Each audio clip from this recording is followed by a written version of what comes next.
சுதந்திரத்திற்கு முன்பான வரலாற்றின் உண்மை சம்பவங்களை அடிப்படையாக கொண்டு ஆங்கிலத்தில் ரெட் டீ என்ற பெயரில் பி.எஸ். டேனியல் என்பவரால் எழுதப்பட்டு ரா. முருகவேல் என்பவரால் தமிழில் மொழிமாற்றம் செய்யப்பட்ட நாவல் எரியும் பனிக்காடு.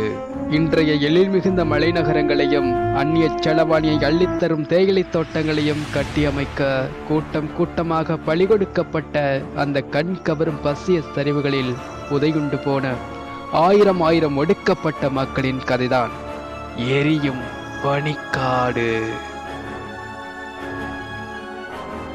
ஆங்கிலேயர் ஆட்சி காலத்தில் கங்காணி முறையினை பயன்படுத்தி எப்படி சமூகத்தில் மக்களை அடிமைகளாக தேயிலை தோட்டங்களில் சிறைப்படுத்தினார்கள் என்பது பற்றியும், சாதியியல், பாலியல் மற்றும் உழைப்பு சார்ந்த சுரண்டல்களால் அன்றைய காலங்களில் மக்களின் வாழ்வு எப்படி சீர்குலைந்தது என்பதையும் நுட்பமாக விவரிக்கும் ஒரே நாவல் இதுவாகத்தான் இருக்கும். நாம் குடிக்கும் ஒவ்வொரு கோப்பை தேநீருக்கு பின்னாலும் முகம் தெரியாத மனிதர்களின் வியர்வையும் கண்ணீரும் இரத்தமும் கலந்திருக்கிறது என்பதை இந்த நாவல் அழகாக பதிவு செய்திருக்கிறது. 1925ஆம் ஆண்டு ஒரு டிசம்பர் இரவு திருநெல்வேலி மாவட்டத்தில் உள்ள ஒரு சின்னஞ்சிறிய கிராமம் மயிலோடை. கிராமம் முழுவதிலும் சேர்த்து சுமார் 30 வீடுகளே இருந்தன. ஓடு போடப்பட்ட ஒரே ஒரு செங்கல் வீட்டை தவிர மற்றவை அனைத்துமே பனையோலையால் வேயப்பட்ட ஒற்றை அறைகளை கொண்ட குடிசைகள் தான். மக்கள் அத்தனை பேரும் தாழ்த்தப்பட்டவர்கள். பக்கத்து ஊர்களைச் சேர்ந்தவர்களின் நிலங்களில் கூலி வேலை செய்தே தங்களின் வயிற்றுப்பாட்டை கவனித்து வந்தார்கள். இந்த குடிசைகளில் ஒன்றில் ஒரு கிழிந்த பாயில் கருப்பன் சுருண்டு படுத்துக் கொண்டிருந்தான். இரவின் நிசப்தத்தினூடே அவ்வப்போது யாரோ உலுக்கி விட்டது போல அவன் உடல் தூக்கி போட்டு கொண்டிருந்தது. நெடுநேரத்திற்கு முன்பே விழிகளிலிருந்து உறக்கம் விடைபெற்று சென்றிருந்தது. இரவெல்லாம் ஊமை எரிச்சலாக இருந்த பசி அதிகாலை நேரத்தில் புதுவேகம் பெற்று குடல்களை பிடுங்கி எடுக்க மனது மட்டும் குடும்பத்தின் அவசர தேவைகளுக்காக 2-3 ரூபாய் புரட்டுவதற்கான திட்டங்களை பரபரப்புடன் வகுத்து கொண்டிருந்தது. பக்கத்தில் அவனின் இளம் மனைவி வள்ளி ஆழ்ந்த உறக்கத்தில் இருந்தாள். அவளுக்கு திருமணமாகி 6 மாதங்கள் தான் ஆகியிருந்தன. போன அறுவடையின் போது கருப்பன் சேர்த்து வைத்திருந்த சிறு தொகை முழுவதும் திருமணத்தின் போது செலவழிந்து போய்விட்டது. அவன் வேலைக்கு தயங்காத கடும் உழைப்பாளிதான். ஆனால் வேலைதான் கிடைத்தபாடில்லை. இந்நேரம் விதைப்பு நடந்து முடிந்து எத்தனையோ காலமாகி இருக்க வேண்டும். ஆனால் கடவுள் கருணை காட்டவே இல்லை. மழைக்காலம் தள்ளி போய்கொண்டே இருந்தது. கடந்த வாரம் முழுவதும் வள்ளியின் கொலுசை அடகு வைத்ததில் கிடைத்த பணத்தை கொண்டுதான் கருப்பனின் அம்மா உட்பட அவர்கள் மூவரும் எப்படியோ நாட்களை கடத்தி வந்தார்கள். உணவோ வேலையோ தேடும் பிரச்சனை பெரும் பாரமாக மனதை அழுத்த கருப்பன் கயத்தாருக்கு போகலாமா என்று யோசித்தான். அளவில் கயத்தாறு ஒரு பெரிய கிராமம்தான் என்றாலும் மயிலோடை கிராமத்துக்காரர்களை பொறுத்தவரை அதுதான் டவுன். மனம் போன போக்கில் அவன் எண்ணங்கள் ஓடிக்கொண்டிருந்தன. கருப்பன் எப்போது கண்ணையர்ந்தானோ தெரியாது திடுக்கிட்டு விழித்து கொண்டான். வள்ளி என்று மென்மையாக மனைவியை எழுப்பினான். நேரா கயத்தாறு போய் ஏதாச்சும் நல்ல வேலை கிடைக்குதான்னு பாக்குறேன். நல்ல வேலையா கிடைச்சா திரும்பி வர்றப்போ மற்ற சாமானும் வாங்கிட்டு வரேன். இப்ப வீட்டுல ஏதாச்சும் ராகி மாவு மிச்சம் இருந்தா அம்மாவும் நீயும் ஆக்கி சாப்பிடுங்க. கொஞ்சம் இருமாமா. வள்ளி கண்களை கசக்கி கொண்டே சொன்னாள். ராகி மாவு கொஞ்சம் மிச்சம் இருக்கு, இப்ப கஞ்சி காய்ச்சறேன், குடிச்சிட்டு போ. வேண்டாம் எனக்கு எதுவும் சாப்பிட தோணல. வேலை கிடைக்கிறதே குதிரை கொம்பா இருக்கு. வெடியால போனத்தான் எங்கேயாவது வேலையை பிடிக்க முடியும் என்று அவளுக்கு பதில் சொல்லிவிட்டு கருப்பன் கதவை திறந்து கொண்டு வெளியேறினான். ஊர் இன்னும் விழித்து கொள்ளவில்லை. தெரு வெறிச்சோடி கிடந்தது. ஊர் கிணற்றுக்கு அருகிலும் கூட அமைதி குடிகொண்டிருந்தது. ஆனால் ஊரில் இருந்த ஒரே கல்வீடான வைரமுத்துவின் வீட்டு கூரையிலிருந்து புகை சுருளாக மேல் நோக்கி எழுந்து கொண்டிருந்தது. கருப்பன் அந்த வீட்டை கடக்கும் போது உள்ளே அடுப்பு மூட்டப்பட்டிருப்பதை கண்டான். வைரமுத்து யோகக்காரன். பொஞ்சாதி வெள்ளனவே எழும்பி சோறாக தொடங்கிட்டா. 1 மாசத்துக்கு ஊர் முழுக்க ஆக்கி போற அளவுக்கு அவங்கிட்ட ராகி இருக்கும். ஊரிலேயே வைரமுத்து தான் பணக்காரன். வைரமுத்து வட்டிக்கு பணம் கொடுத்து வந்தான். ஆனைமலையில் உள்ள தேயிலை தோட்டங்களில் வேலை செய்து அவன் இவ்வளவு பணத்தையும் சேர்த்திருந்தான். 2 ஆண்டுகளுக்கு முன்பு வைரமுத்து ஊருக்கு திரும்பி வந்ததையும் அவன் 5000 ரூபாய் கொண்டு வந்திருக்கிறான் என்று கிசுகிசுக்கப்பட்டதையும் கருப்பன் நினைத்து கொண்டான். நாமும் மலைக்கு போய் கொஞ்சம் காசு பார்த்தா என்ன என்று கருப்பனுக்கு தோன்றியது. மாலை திரும்பி வரும்போது வைரமுத்துவை பார்த்து மலைக்கு போனால் வேலை கிடைக்குமா, பணம் சம்பாதிக்க முடியுமா என்று கேட்க வேண்டும் என்று தனக்குள் நிச்சயம் செய்து கொண்டான். எந்தவித நம்பிக்கையுமின்றி நாலாபுறமும் இழுபட்டு கொண்டிருந்த மனதுக்கு இந்த முடிவு ஒரு விசித்திரமான அமைதியை கொடுத்தது. இந்த புது முடிவு அளித்த நம்பிக்கையில் உற்சாகமாக கயத்தாரை நோக்கி நடக்கத் தொடங்கினான் கருப்பன். சுற்றியுள்ள கிராமங்களுக்கெல்லாம் சேர்த்து கயத்தாரில்தான் சந்தை கூடும் என்பதால் அது முக்கியமான இடமாக கருதப்பட்டது. பக்கத்து ஊர்கள் அனைத்திற்கும் சேர்த்து கயத்தாரில்தான் பள்ளியும் அரசு மருத்துவமனையும் காவல் நிலையமும் இருந்தன. ரயில் நிலையம் கயத்தாரில் இருந்து 15 கிலோமீட்டர் தொலைவில் உள்ள கோவில்பட்டியில் இருந்தது. காலையிலிருந்து மாலை வரை துளியும் ஓய்வின்றி சுறுசுறுப்பாக வியாபாரம் நடக்கும். அந்த நாட்களில் நிறைய வேலை கிடைக்கும் என்பதால் கருப்பன் தவறாமல் கயத்தாருக்கு வந்து விடுவான். சில நேரங்களில் வயல்களில் வேலை செய்ததில் கிடைத்த ராகியோ கம்போ இருந்தால் அவற்றை விற்பதற்கு வள்ளியும் அவனுடன் வருவாள். அந்த நாட்களில் அவற்றை விற்றதில் கிடைத்த பணத்தை கொண்டுதான் அந்த வாரத்திற்கு தேவையான சாமான்களை வாங்கிக் கொள்வார்கள்.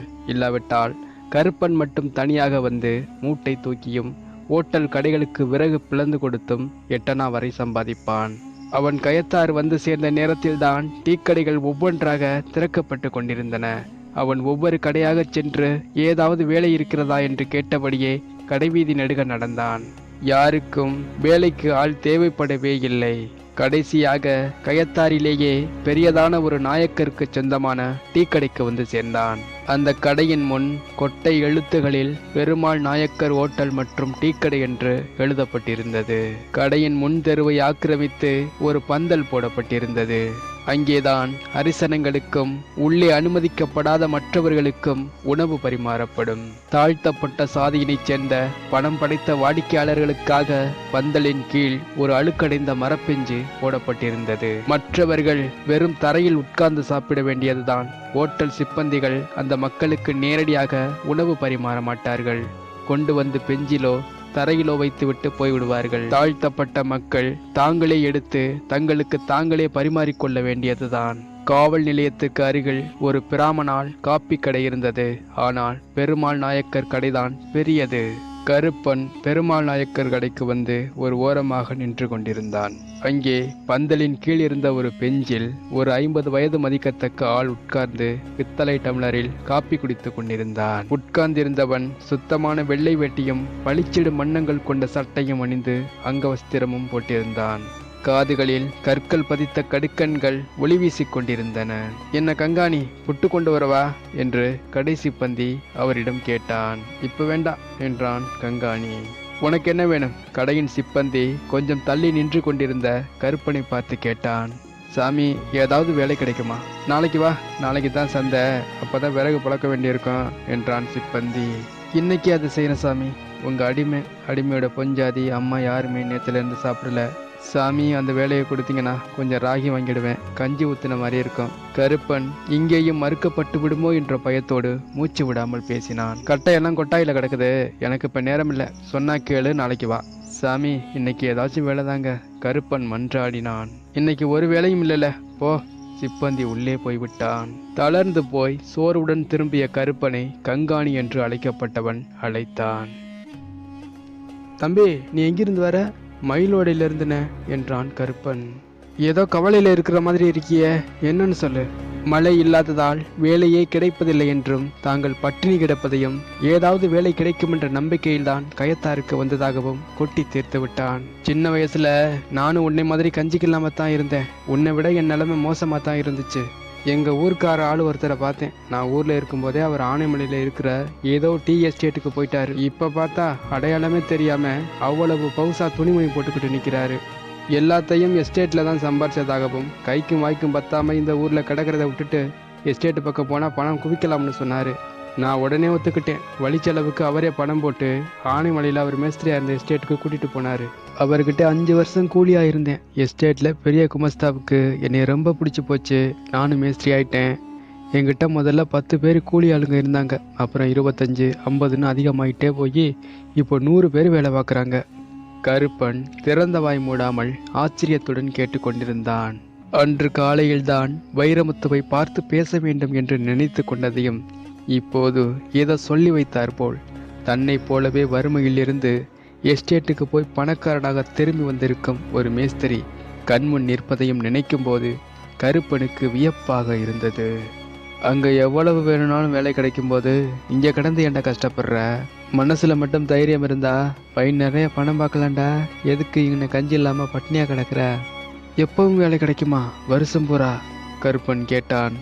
100 பேரை கூட்டிக்கிட்டு போனாலும் அத்தனை பேருக்கும் வேலை கிடைக்கும். எல்லா எஸ்டேட்டும் வெள்ளைக்கார துறைகளோடது. இங்கே பாரு, நாயக்கமாரும் தேவமாரும் நாயை விட கேவலமாக நம்ம நடத்துகிறானுவ. ஆனால் துறைக நம்ம கூட சமமாக பழகுறாங்க. இங்கே உனக்கு உடம்பு சரியில்லைன்னா என்ன செய்வ? மைல் கணக்காக நடந்து சர்க்கார் ஆஸ்பத்திரிக்கு போவேன். ஆனால் எஸ்டேட்டில் துறைங்க அங்கேயே வைத்தியர்களை வச்சுருக்காங்க. அவங்க வீட்டுக்கே வந்து வைத்தியம் பார்ப்பாங்க, மருந்து தருவாங்க. ரொம்ப முடியாமல் போச்சுன்னா அவங்களே ஆஸ்பத்திரியை தூக்கிட்டு போவாங்க. ஆஸ்பத்திரியில் சோறு மருந்தும் சும்மாவே கிடைக்கும். கருப்பனின் பிரமிப்பை பார்த்து உற்சாகமடைந்த மேஸ்திரி நிறுத்தாமல் தொடர்ந்து பேசிக்கொண்டே போனான். சரிதானே, எனக்கும் எஸ்டேட்டுக்கு வரணும்னு ஆசையாத்தான் இருக்கு. ஆனா போக வர செலவுக்கு என்கிட்ட காசே இல்லையே. கருப்பன் இழுத்தான். அவன் முகத்தில் ஒரே நேரத்தில் வருத்தமும் மேஸ்திரி இதற்கு ஏதாவது வழி சொல்லுவான் என்ற ஆசையும் ஒருங்கே தெரிந்தன. அதை பற்றி நீ என்ன கவலைப்படுற? துறமருங்க ரொம்ப நல்லவங்க. எஸ்டேட்டு போகிறதுக்கான எல்லா செலவுகளையும் அவங்களே பார்த்துக்குவாங்க. நான் வந்து 1 மாதத்துக்கு மேலாச்சு. அடுத்த வாரம் கிளம்புறேன். எங்கள் ஊர் பக்கத்து ஊர்லேருந்து எக்கச்சக்கமான பேர் வராங்க. நீயும் வந்தால் செலவெல்லாம் நானே பார்த்துக்கிறேன். என் பேர் சங்கரபாண்டியன், மேஸ்திரி. எங்கள் ஊரில் வேணா என்னை பற்றி கேட்டு பார்த்துக்க. எனக்கு என்னவோ ஆசையாக தானே இருக்குது. ஆனால் பொஞ்சாதியையும் அம்மாவையும் என்ன பண்ணுறதுன்னு விளங்கலையே. பொஞ்சாதியையும் கூட கூட்டிட்டு வா, மேஸ்திரி தொடர்ந்தான். ஆம்பளைங்களை விட கொழுந்துகளுற பொண்ணுங்களுக்கு தான் நல்ல காசு.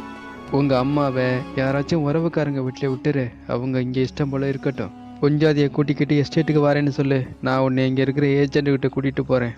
எஸ்டேட்டில் 1 மாதம் வேலை செஞ்சால் கை நிறையா பணம் இருக்கும்ல.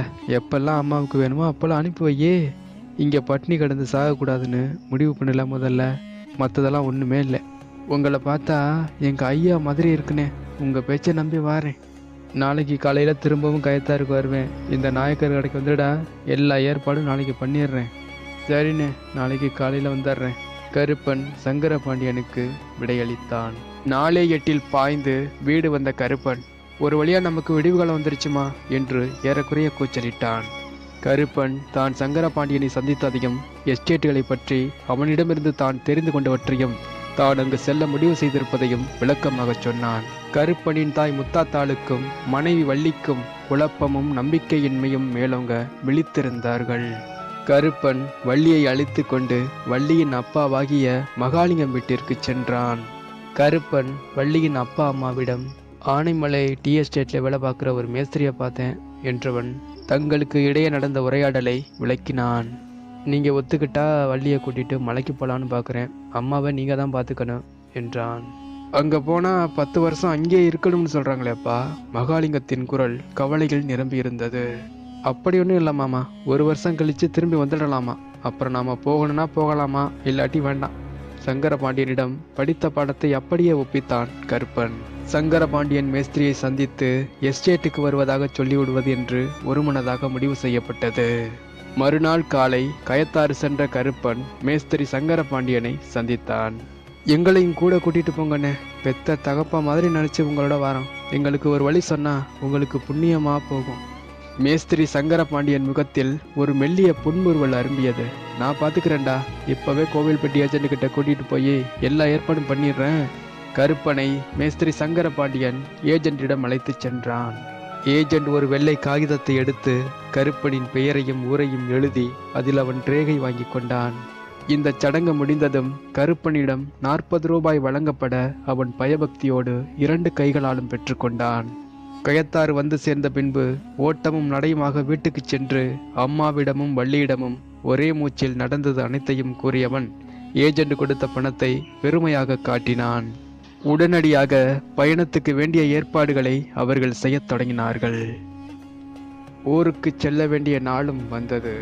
கருப்பனும் வள்ளியும் ஊருக்கு புறப்பட தயாரானார்கள். கருப்பனின் தாய் முத்தாத்தாளை மகாலிங்கம் வீட்டில் விட்டு செல்ல முடிவு செய்து மூவரும் அவர்கள் வீட்டை பூட்டிவிட்டு மகாலிங்கம் வீட்டிற்கு கிளம்பினார்கள். வெளியே வரும்போது முத்தாத்தாளின் கண்களிலிருந்து கண்ணீர் தாரை தாரையாக பெருகியது. முத்தாத்தாளை மகாலிங்கம் வீட்டில் விட்டுவிட்டு கருப்பனும் மல்லியும் விடைபெற்று கொண்டனர். மகாலிங்கம் அவர்களை வழி அனுப்பி வைப்பதற்காக புறப்பட்டார். முத்தாத்தாளிடமிருந்து விம்மல் வெடித்து கிளம்பியது. கருப்பனால் ஒன்றுமே பேச முடியவில்லை. அவன் உடலும் குலுங்கிக் கொண்டிருந்தது. வள்ளி மௌனமாக கையை ஆட்டி விடைபெற்று கொண்ட போது ஒரு பெரும் பாரம் மனதில் வந்து உட்கார்ந்து கொண்டது. தான் இனிமேல் அவர்களை ஒருபோதும் பார்க்கவே போவதில்லை என்று ஏனோ அவளுக்கு தோன்றியது. மூவரும் அவரவர் சிந்தனையில் மூழ்கிய நிலையில் அமைதியாக நடந்து கயத்தாரை அடைந்தனர். மேஸ்திரி சங்கரபாண்டியன் நாயக்கர் டீ கடை முன்பு அவர்களுக்காக காத்து கொண்டிருந்தான். மேஸ்திரி சங்கரபாண்டியனிடம் மகாலிங்கம், இன்னைக்கு வரைக்கும் என் மவ சொந்த ஊரை விட்டு வெளியே போனதில்லை. 2 பேரும் சின்ன பிள்ளைங்க, விவரம் இல்லாதவங்க. உங்க கையில் அவங்கள ஒப்பு கொடுக்குறேன். பெத்த பிள்ளைங்க மாதிரி பார்த்துக்கோங்க.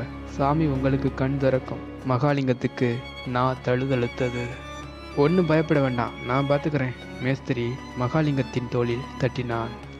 சிறிது நேரத்தில் பேருந்து வந்ததும் எல்லோரும் ஏறிக்கொண்டார்கள். வள்ளிக்கு ஒரு ஓரத்தில் இடம் கிடைத்தது. பேருந்து கிளம்பியதும் மகாலிங்கம் கையசைத்து விடை கொடுத்தார். பேருந்து வேகம் எடுக்க மகாலிங்கத்தின் பார்வையிலிருந்து பேருந்து கொஞ்சம் கொஞ்சமாக மறைந்தது. வள்ளி அம்மா அப்பாவின் நினைவுகளில் மூழ்கி போய் கொஞ்ச நேரம் எதையும் கவனிக்கவில்லை. சில நிமிடங்களில் பஸ்ஸின் ஓட்டத்தில் விரைந்து பின்னால் சென்று கொண்டிருந்த வீடுகளும் மரங்களும் அவள் கவனத்தை ஈர்க்கத் தொடங்கிவிட்டன. இந்த புதுமையான அனுபவம் தந்த மகிழ்ச்சி அவள் வேதனையை கூட சற்றே மறக்க செய்துவிட்டது. கோவில்பட்டி வந்து சேர்ந்ததும் சங்கரபாண்டியன் அழைத்து வந்தவர்களின் தலைகளை எண்ணி பார்த்துவிட்டு ரயில் நிலையத்துக்கு அழைத்துச் சென்றான். திருநெல்வேலியிலிருந்து ரயில் மத்தியானம் வரும், அதனால இங்கே உட்கார்ந்துருங்க. என்கிட்ட சொல்லாம யாரும் எங்கேயும் போகக்கூடாது. கூட்டத்திலிருந்து சற்று தள்ளி ஒரு இளம்பெண் ஒரு இரும்பு பெட்டி மீது உட்கார்ந்திருந்தாள். அவளுக்கு வயது சுமார் 18 இருக்கும். ரவிக்கை அணிந்திருந்தாள். கிராமத்து வழக்கப்படி காதுகளில் சுத்தமான தங்கத்திலான ஏராளமான வளையங்கள் தொங்கிக் கொண்டிருந்தன. சங்கரபாண்டியனின் 2வது மனைவி அவள் என்றும் முதலாக எஸ்டேட்டுக்கு போகிறாள் என்றும் வள்ளியிடம் ஒருத்தி சொன்னாள். சங்கரபாண்டியனை தவிர அடிக்கடி அவளிடம் சென்று பேசி கொண்டிருந்த ஒரு இளைஞனை சுட்டிக்காட்டி, இதுதான் வெள்ளையன், அவளோட அண்ணன் என்றாள். எஸ்டேட்டுக்கு போய் பழக்கப்பட்ட ஒருத்தி. சங்கரபாண்டியனுக்கு கீழ் அவன் கோல் மேஸ்திரியாக இருந்தான். எங்கோ புறப்படுவதற்கு தயாராக எழுந்து நின்ற சங்கரபாண்டியன், ரயில் 2 மணி நேரம் கழிச்சு தான் வருமா, ஏல வெள்ளையா இங்க வாடா என்று அழைத்தான். பக்கத்து ஹோட்டல்காரனுக்கு சோறு பொங்கி வைக்க சொல்லி கடுதாசி போட்டேன், போய் பார்த்துட்டு வரேன். இங்கே ஆளு யாரும் காணாம போயிடாம பார்த்துக்கோ. சற்று நேரம் கழித்து திரும்பி வந்த மேஸ்திரி எல்லோருக்கும் டிக்கெட் வாங்கி விட்டதாகவும் சாப்பாடு தயாராக வைக்க சொல்லி தான் போட்ட கடிதம் கிடைக்காததால் ஹோட்டல்காரன் சாப்பாடு சமைக்கவில்லை என்றும் வேறு ஏதாவது ஏற்பாடு செய்வதாக கூறியிருக்கிறான் என்றும் சொல்லிவிட்டு எல்லோருக்கும் சாப்பாடு சரியாக கிடைக்கிறதா என்று பார்த்து கொள்ளும்படியும் வெள்ளையனுக்கு உத்தரவிட்டுவிட்டு தன் புது மனைவியை அழைத்து கொண்டு ஹோட்டலுக்கு கிளம்பினான். அங்கே தாழ்த்தப்பட்ட சாதிகளை சேர்ந்தவர்களுக்கு பரிமாறுவதற்காக ஒரு கூரையிடப்பட்ட பகுதி இருந்தது. அதில் நுழைந்த மேஸ்திரியை ஹோட்டல் முதலாளி சிரிப்புடன் வரவேற்றார். புட்டு தயாரா இருக்கணும்னு நினைக்கிறேன். உங்க ஆளுங்க 2 பேரை புட்டு கூடையோட பிளாட்பாரத்துக்கு அனுப்பி பெரியவங்களுக்கு 2 புட்டும் சின்னவங்களுக்கு ஒரே ஒரு புட்டும் கொடுக்க சொல்றீங்களா? பரக்காப்பையும் கொடுத்து அனுப்புங்க. ஒத்தாசைக்கு வெள்ளையனை கூப்பிட்டுக்கோங்க. அப்புறம் கூலி ஆளுங்க கிட்ட என்னோட கடுதாசி கிடைக்கல, அதனால சோறு பொங்கி வைக்கலன்னு மறக்காம சொல்லிருங்க. இப்ப எங்க 2 பேருக்கும் சோறு போடுங்க. கருப்பன் வள்ளி உட்பட கூலிகளுக்கு புட்டும் காபியும் வழங்கப்பட்டது.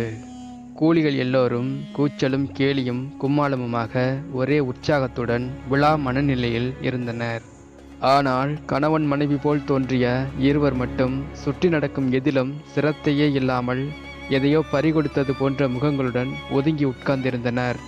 புத்தம் புதிதாக உடையணிந்திருந்த மற்ற கூலிகளைப் போல் அல்லாமல் அவர்களது ஆடைகள் கந்தல் கந்தலாக கிழிந்து தொங்கிக் கொண்டிருந்தன. இந்த இருவரும் முன்பே எஸ்டேட்டில் வேலை செய்து ஏராளமாக சம்பாதித்தவர்கள். அந்த ஆள் குடித்தும் சூதாடியும் எல்லாவற்றையும் தொலைத்து விட்டான். இப்போது சாப்பாட்டுக்கே வழி இல்லாததால் சங்கரபாண்டியனிடம் கேட்டுக்கொண்டு திரும்பவும் மலைக்கு வருகிறார்கள் என்று வெள்ளையன் அவர்களது விசித்திரமான நடத்தைக்கு விளக்கமளித்தான். இப்படி கைகால்களை அசைக்க முடியாத ஆட்களை கூட்டிட்டு போய் என்ன செய்வது என்று யாரோ கேட்டார்கள். துறைகளை பற்றி உங்களுக்கு தெரியாது, மலையில் அவ்வளவு நல்ல ஆஸ்பத்திரி வச்சுருக்காங்க. இந்த மாதிரி ஆளுகளை எல்லாம் முதல்ல அங்கே கூட்டிகிட்டு போய் காசே இல்லாமல் வைத்தியம் பண்ணி அப்புறமா வேலைக்கு சேர்த்துக்குவாங்க.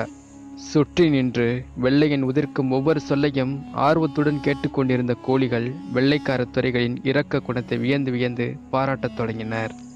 அந்த வாயே பேசாத மனிதன் இதை கேட்டு வழக்கம் போல் தலையை குலுக்கிக் கொண்டான். ஆனால் கண்களில் இருந்து கண்ணீர் துளிகள் உருண்டோடி ஒட்டி போயிருந்த கன்னங்களை நனைத்தன. வெள்ளையன் அவன் அருகே சென்றான். ஏல, ரொம்ப முடியலையா? சரி வா, திங்கிறதுக்கு இன்னும் ஏதாவது வாங்கித்தரேன் என்று அன்பொழுக பேசி அவனை நிலையத்திற்கு வெளியே அழைத்துச் சென்றான். கோழிகளின் பார்வையிலிருந்து மறைந்ததும் வெள்ளையனின் முகத்தோற்றம் கடுமையாக மாறியது. அந்த ஆளின் கையை மூர்க்கமாக பற்றி ஒரு முறுக்கு முறுக்கியபடி அடித்தொண்டையில் உருமினான். மூஞ்சியை தூக்கி வச்சுட்டு இருந்த தொலைச்சு போடுவேன். யாருக்கிட்டையாவது ஏதாவது மூச்சு விட்ட எஸ்டேட்ல கொண்டு புதைச்சு போடுவேன், புரியுதா?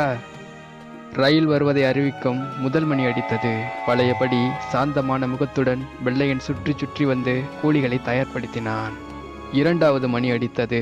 தொலைவில் அடர்த்தியான கரும்பழுப்பு நிறத்தில் ஒரு புகை மண்டலம் தெரிந்தது. அது அவர்களை நெருங்கி நெருங்கி வந்தது. பெட்டியில் கூட்டம் நெறிந்தது. சிலருக்கு இடம் கிடைத்தது. மற்றவர்கள் மூட்டைகளை கீழே போட்டு அவற்றின் மீது உட்கார்ந்து கொண்டனர். சில நிமிடங்களில் திரும்பவும் மணியடித்தது. எங்கிருந்தோ கார்டு விசிலடிக்கும் ஓசை கேட்டது. ரயில் என்ஜின் ஒரு குழுக்களுடன் கிளம்பியது. இதை கொஞ்சம் கூட எதிர்பார்க்காததால் எதிரெதிரே உட்கார்ந்திருந்தவர்கள் ஒருவர் மீது ஒருவர் மோதிக்கொண்டனர். இது எல்லாமே அவர்களுக்கு இன்பமாகவும் உற்சாகமூட்டுவதாகவுமே இருந்தது. விடியற்காலையில் ரயில் பொள்ளாச்சியை அடைந்தது. ஒரு ஓட்டலில் காலை உணவு முடிந்ததும் எல்லோரும் ஒரு இடத்தில் குழுமியதும் வெள்ளையன் முன்னால் வந்து நின்று ஏதோ பொதுக்கூட்டத்தில் பேசுவது போல் உரத்து பேசத் தொடங்கினான். இங்கே ஒரு கடையில் சோறு பொங்க சட்டி பானை அரிசியும் வாங்கித்தாரேன். குழந்தைங்களுக்கு ஏதாவது வேணும்னா இங்கே வாங்கிடுங்க. பொள்ளாச்சி தாண்டிட்டா நல்ல கடை எதுவுமே கிடையாது. கடையில் ஒவ்வொரு கோழிக்கும் ஒரு மண்பானையும் கொஞ்சம் அரிசியும் உப்பும் மிளகாய்களும் வழங்கப்பட்டன. சிலர் குழந்தைகளுக்கு கடலைப்பறி வாங்கி கொண்டனர்.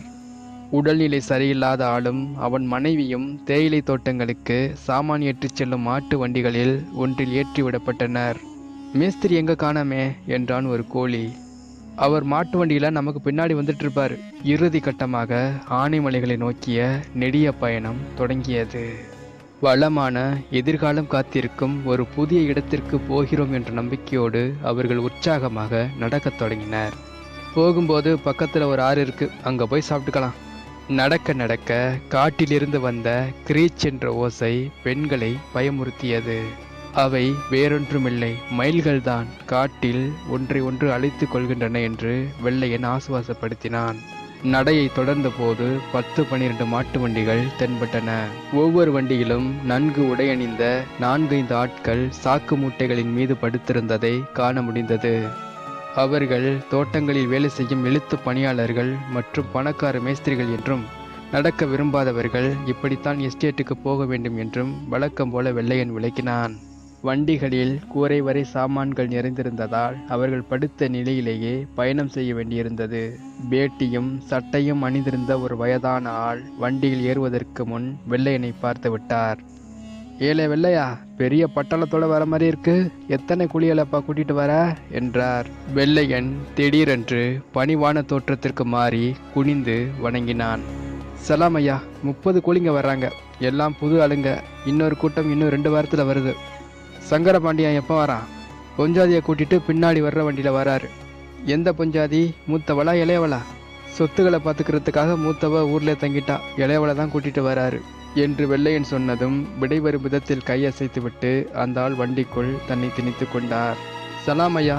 வெள்ளையன் மீண்டும் பணிவுடன் வணக்கம் செலுத்தினான். வண்டி தொடர்ந்து கடந்து போகும் வரை காத்திருந்து விட்டு கூலிகளிடம் திரும்பினான். இவர் தான் நம்ம தோட்டத்து பெரிய காட்டு ஐயா. இங்க எல்லாமே இவர் தான் பெரிய துறை. இவர் என்ன சொன்னாலும் கேட்பாரு. நம்ம தலைவிதி இவர் கையில தான் இருக்கு. அவருக்கு கோபம் வராம பார்த்துக்கணும். அப்புறம் பாருங்க, தோட்டத்துல எழுத்து வேலை செய்யறவங்களை எப்ப பார்த்தாலும் சலாம் ஐயா என்று வணக்கம் போடணும். துறையை பார்த்தா சலாம் துறைகளே என்று சொல்லி வணக்கம் போடணும். இதை மட்டும் மறந்துடாதீங்க என்று வெள்ளையன் சொன்னான். கூட்டத்தில் இருந்த யாரோ ஒருவர், எழுதுறதுக்கு தோட்டத்துல நிறைய ஆள் இருக்குமோ என்று கேட்டார். ஆமா, காட்டுல பெரிய காட்டு ஐயாவும் சின்ன காட்டு ஐயாவும் இருப்பாங்க. ஆபீஸ்ல ஒரு பெரிய ஆபீஸ் ஐயாவும் 2 சின்ன ஆபீஸ் ஐயாவும் இருப்பாங்க. ஃபேக்டரியில் பெரிய டீ மேக்கர் ஐயாவும் சின்ன டீ மேக்கர் ஐயாவும் இருப்பாங்க. ஆஸ்பத்திரியில் டாக்டர் ஐயா இருப்பார். விரைவில் அவர்கள் குழு மலைகளுக்குள் நுழைந்தது. பாதை மேலே மேலே வளைந்து நெளிந்து சென்றது. காட்டுக்குள்ள மட்டும் போயிடாதீங்க. வெள்ளையன் முன்னால் இருந்து தொண்டை கிளிய கிளிய கத்தி கொண்டே இருந்தான். காட்டுக்குள்ள சிறுத்தை புலிகளும் நிறைய மிருகங்களும் இருக்கும். கொன்னே போடும். தாகம் எடுத்தா என்கிட்ட சொல்லுங்க. சில பாதுகாப்பான இடங்கள் இருக்கு, அங்க நிக்கலாம். காட்டு விலங்குகளை பற்றி கேட்டு பெண்களும் குழந்தைகளும் பீதி அடைந்தனர். நிறைய மனிதர்கள் இருக்கும் இடத்திற்கு காட்டு மிருகங்கள் வராது என்று அவன் பெண்களுக்கு தைரியம் ஊட்டினான். பக்கமா வந்துட்டோம், கொஞ்சம் வேகமா நடப்போம், இல்லைன்னா பொட்டக்காட்டுல ராத்திரியில மாட்டிக்குவோம். குழந்தைகளையும் தூக்கி நடந்து களைத்து போயிருந்த பெற்றோர்களால் நிற்கவே முடியவில்லை. இறுதியில் தேயிலை தோட்டம் வந்ததும் நேராக லயனுக்கு அழைத்து செல்லப்பட்டனர். அதில் 6 அறைகள் இருந்தன. ஒன்றில் யாரோ இருந்தார்கள். மற்ற அறைகளில் வசதிப்படி இருந்து கொள்ளும்படி வெள்ளையன் அவர்களிடம் சொல்லிவிட்டான். தரை மண்ணால் பூசப்பட்டிருந்தது. முன்பிருந்தவர்கள் அவற்றை படுமோசமான அழுக்கான நிலையில் விட்டு சென்றிருந்தார்கள். அந்த இடங்களில் ஏதேதோ பூச்சிகள் ஊர்ந்து கொண்டிருந்தன. சில கைகளில் ஏறின. ஆனால் நீண்ட நடைபயணத்தால் உடலின் கடைசி துளி சக்தியையும் இழந்து விட்டிருந்த அவர்கள் உண்டு முடித்ததும் தரையில் படுத்து உடனே உறக்கத்தில் ஆழ்ந்து விட்டனர். மேலெங்கும் ஏறித்திருந்த பூச்சிகளை யாரும் அறியவே இல்லை. தொடுவானில் சூரியன் உதயமானது. அனைவரும் இன்னும் அயர்ந்து உறங்கிக் கொண்டிருந்தனர். எந்திரிங்க, இங்க இதெல்லாம் உதவாது. பொழுது விடிகிற முன்னமே வேலையில இருக்கணும். உறக்கமே அறியாத வெள்ளையனின் குரல் வழக்கமான படபடப்புடனும் அவசரத்துடனும் அவர்களை எழுப்பியது. பழக்கப்படாத மலை பிரதேச குளிரில் நடுங்கிக் கொண்டே எழுந்து சென்று பனி போல் குளிர்ந்திருந்த ஆற்று நீரில் கை வைத்த போது உடம்பெங்கும் வலி எடுத்தது. எதிர்க்கரையில் தேயிலை தோட்டத்தில் இதற்குள்ளாகவே பல பெண்கள் முதுகில் கூடைகளை தொங்கவிட்டு கொண்டு வேலையில் ஈடுபட்டிருந்தனர். வெள்ளையன் எஸ்டேட் கடைக்கு அவர்களை அழைத்து போனான். கடை முதலாளி காளி செட்டியார், வெள்ளையா வந்துட்டியா?